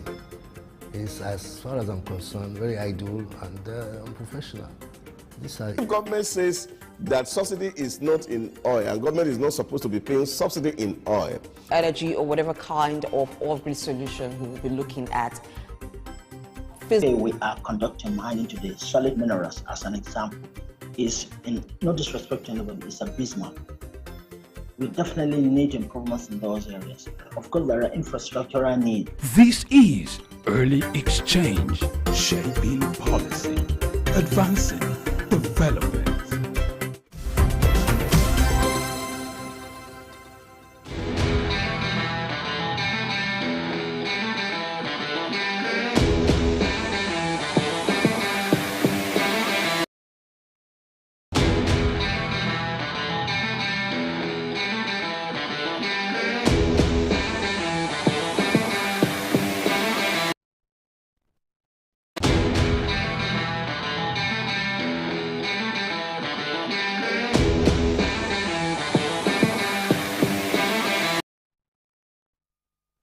Hello there, it gives me such an incalculable pleasure to know that you, my number one, are out there. All right, it's another beautiful time on Sportsville, and it's still Early Exchange, and today I'm not here alone. We're here to furnish you with the latest information there is in the sporting world. I am Juvi Ufiene, and I'm chilling with the number one in the... All right, I just like calling you number one. Yes, good morning. Remember that the Harmattan is still out there. We don't have COVID, but we have our form of own Harmattan. So hey, cover up yourself, look for hot water, look for a body key. My name is Souq, and it's still Sportsville. All right, man, on Sportsville today we're talking about the money part, and back in the news is Mark Cuban. Oh. Mark Cuban is back in the news for the very right reason. Always for the right reason. Yeah, for the very right reason. After selling his stake to the casino magnate family, you know, he sold it for some 3 points. Not all the stakes. Right? Yes, but he sold a great deal, and so he has just 27% now. While he still controls. Yes, he controls the basketball operations. But you know, he sold it for some 3.5 billion dollars. 3.5. Let that sink in. Dollars. For everyone listening to us, let it sink. 3.5 billion for something he bought for 280 something million. Way back. Let it sink in. Yeah. Smart thinking gets you there. And I hope you're looking into investing in 2024 as we look into 2024. I'm thinking investment. I've been thinking about money. I want to take my girl. I'm thinking money. I want to do crazy stuff. You want to take your... No, that was just an aside. That was an aside. Okay. Let's cancel the last 10 seconds. Move on. My Cuban's Dallas Mavericks sale to the casino magnate family of Miriam Alderson after gets NBA approval. Yes. So the Alderson family gets the majority stake of the Maverick franchise. The deal was estimated roughly at $3.5 billion. So they've got 73% majority stake in the whole thing, and so it's a good one. If you ask me. I'm looking at making some real, let me use the word crazy money come 2024? I'm not thinking money. It's all about the money for me. It's all about business on Souq News. It's all about business on Souq Sport. It's all about the extraordinary things you don't get to hear of. That's what you get to hear on Souq Sport and on Souqville. Earlier on the early exchange team, Femi and what's the beautiful lady's name? Oh, Blessing. Blessing. Okay, yes, yes, Blessing. They were talking about they were going on, they went retrospective. Yeah. I'm still trying to find names of those English words that Juvie keeps carving out, and they didn't talk about sports. Well, probably because there was the Falcons gave us something. Enyimba, Basis Alliance of Boko, Remo Stars. I'm going to hold it. All right. Let's move to Arsenal. Arsenal. What is Arteta? Why is he crying? Why is Arteta the crybaby of this time? Why is he complaining? You guys don't seem to have what it takes. Why the change in the format? December last year, you guys were top, but you lost to Man City. Fortunately, Man City is back with what they did yesterday. They're back in top 5. Are you guys scared already? There is no fear in defeat. Neither is there fear in winning. It's football, you know. He needs to shout. He needs to shout. Let those that are waking up and trying to do things that are not savory, let them just calm down. And over yesterday, the matches played was good. It was very interesting. Chelsea came from a goal down. No one expected that. Chelsea, 1-up for Chelsea. Chelsea for Black is proud. Though he doesn't know anything about football, he's proud. It's Chelsea. We're thinking Crystal Palace was going to do the needful. Chelsea scored first, thanks to Modric. Then Crystal Palace Olise came and equalized. Then again, Madueke came and scored a penalty. From the sub. Pochettino has been, waxing lyrical about the young man.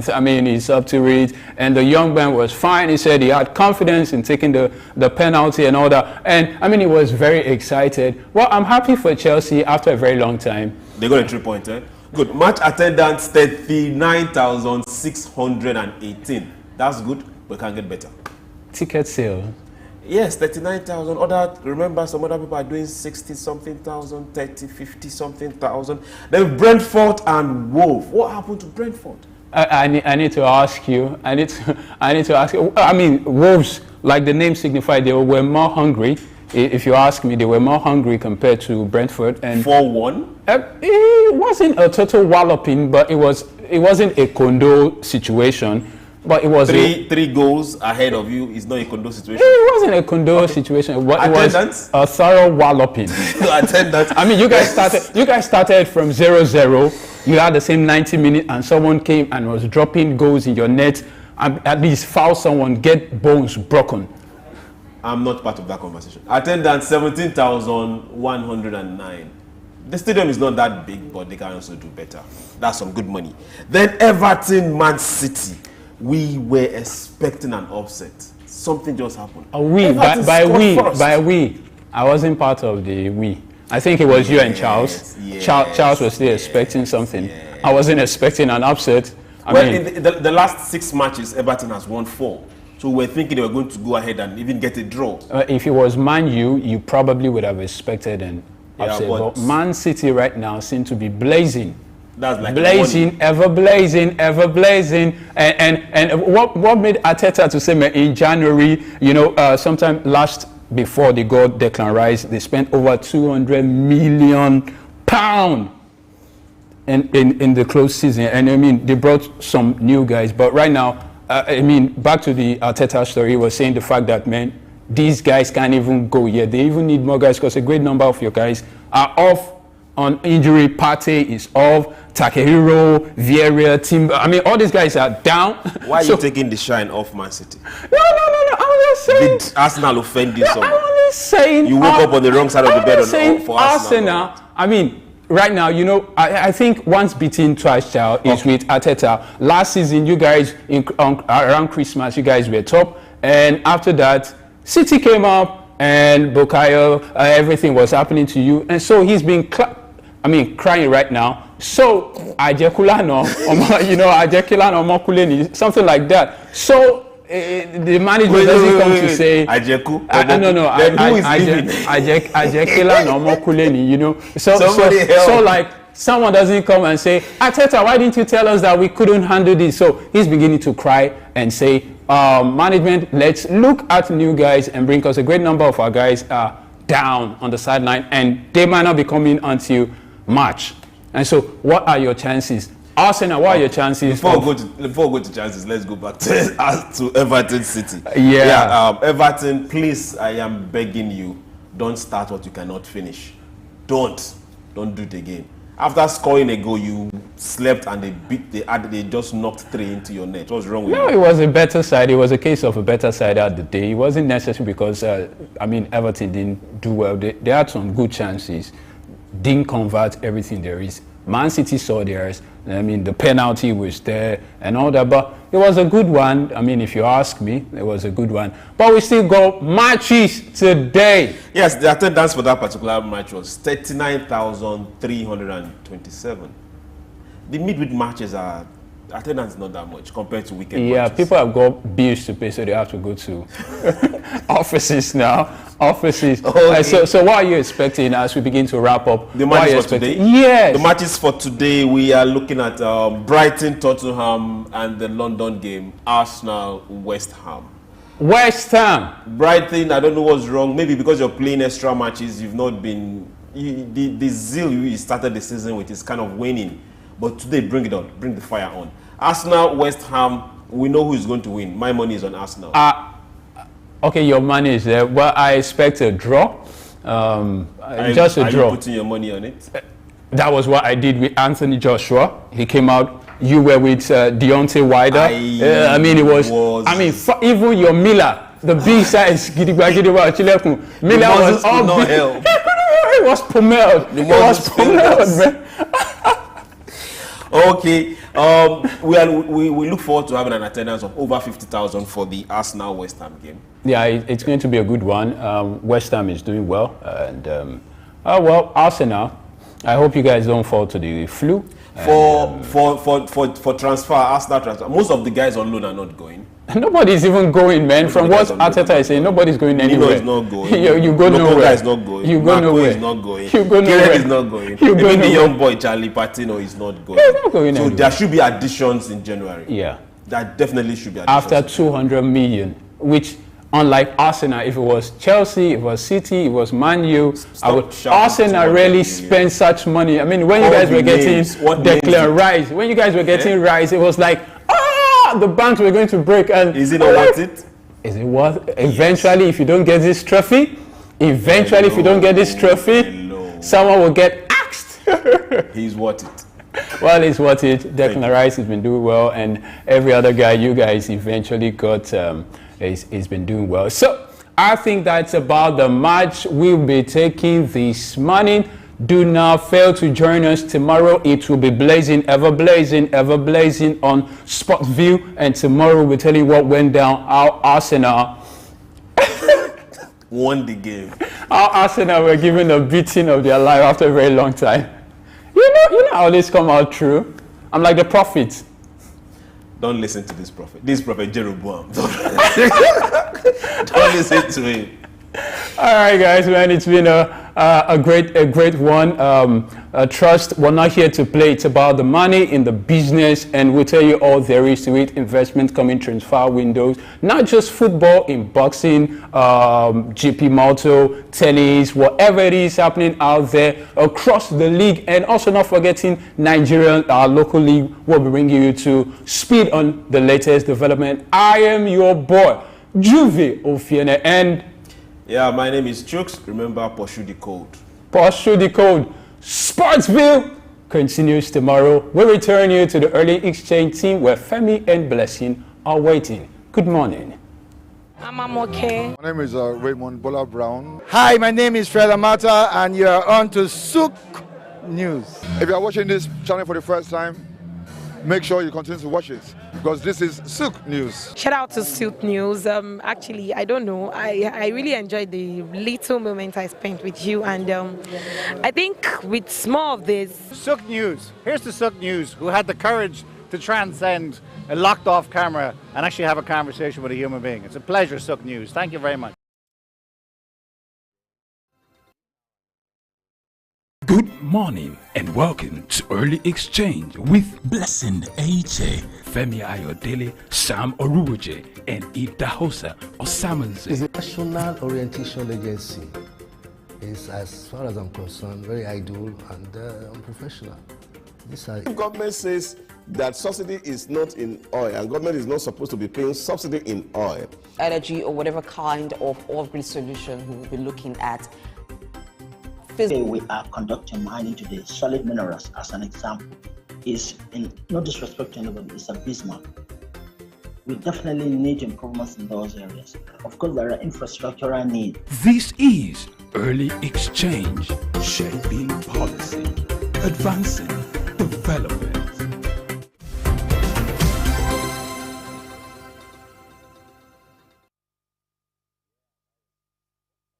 From Souq and Juvie, you know, Blessing, Juvie has succeeded in introducing a new register, you know, into the sports presentation, Kondo.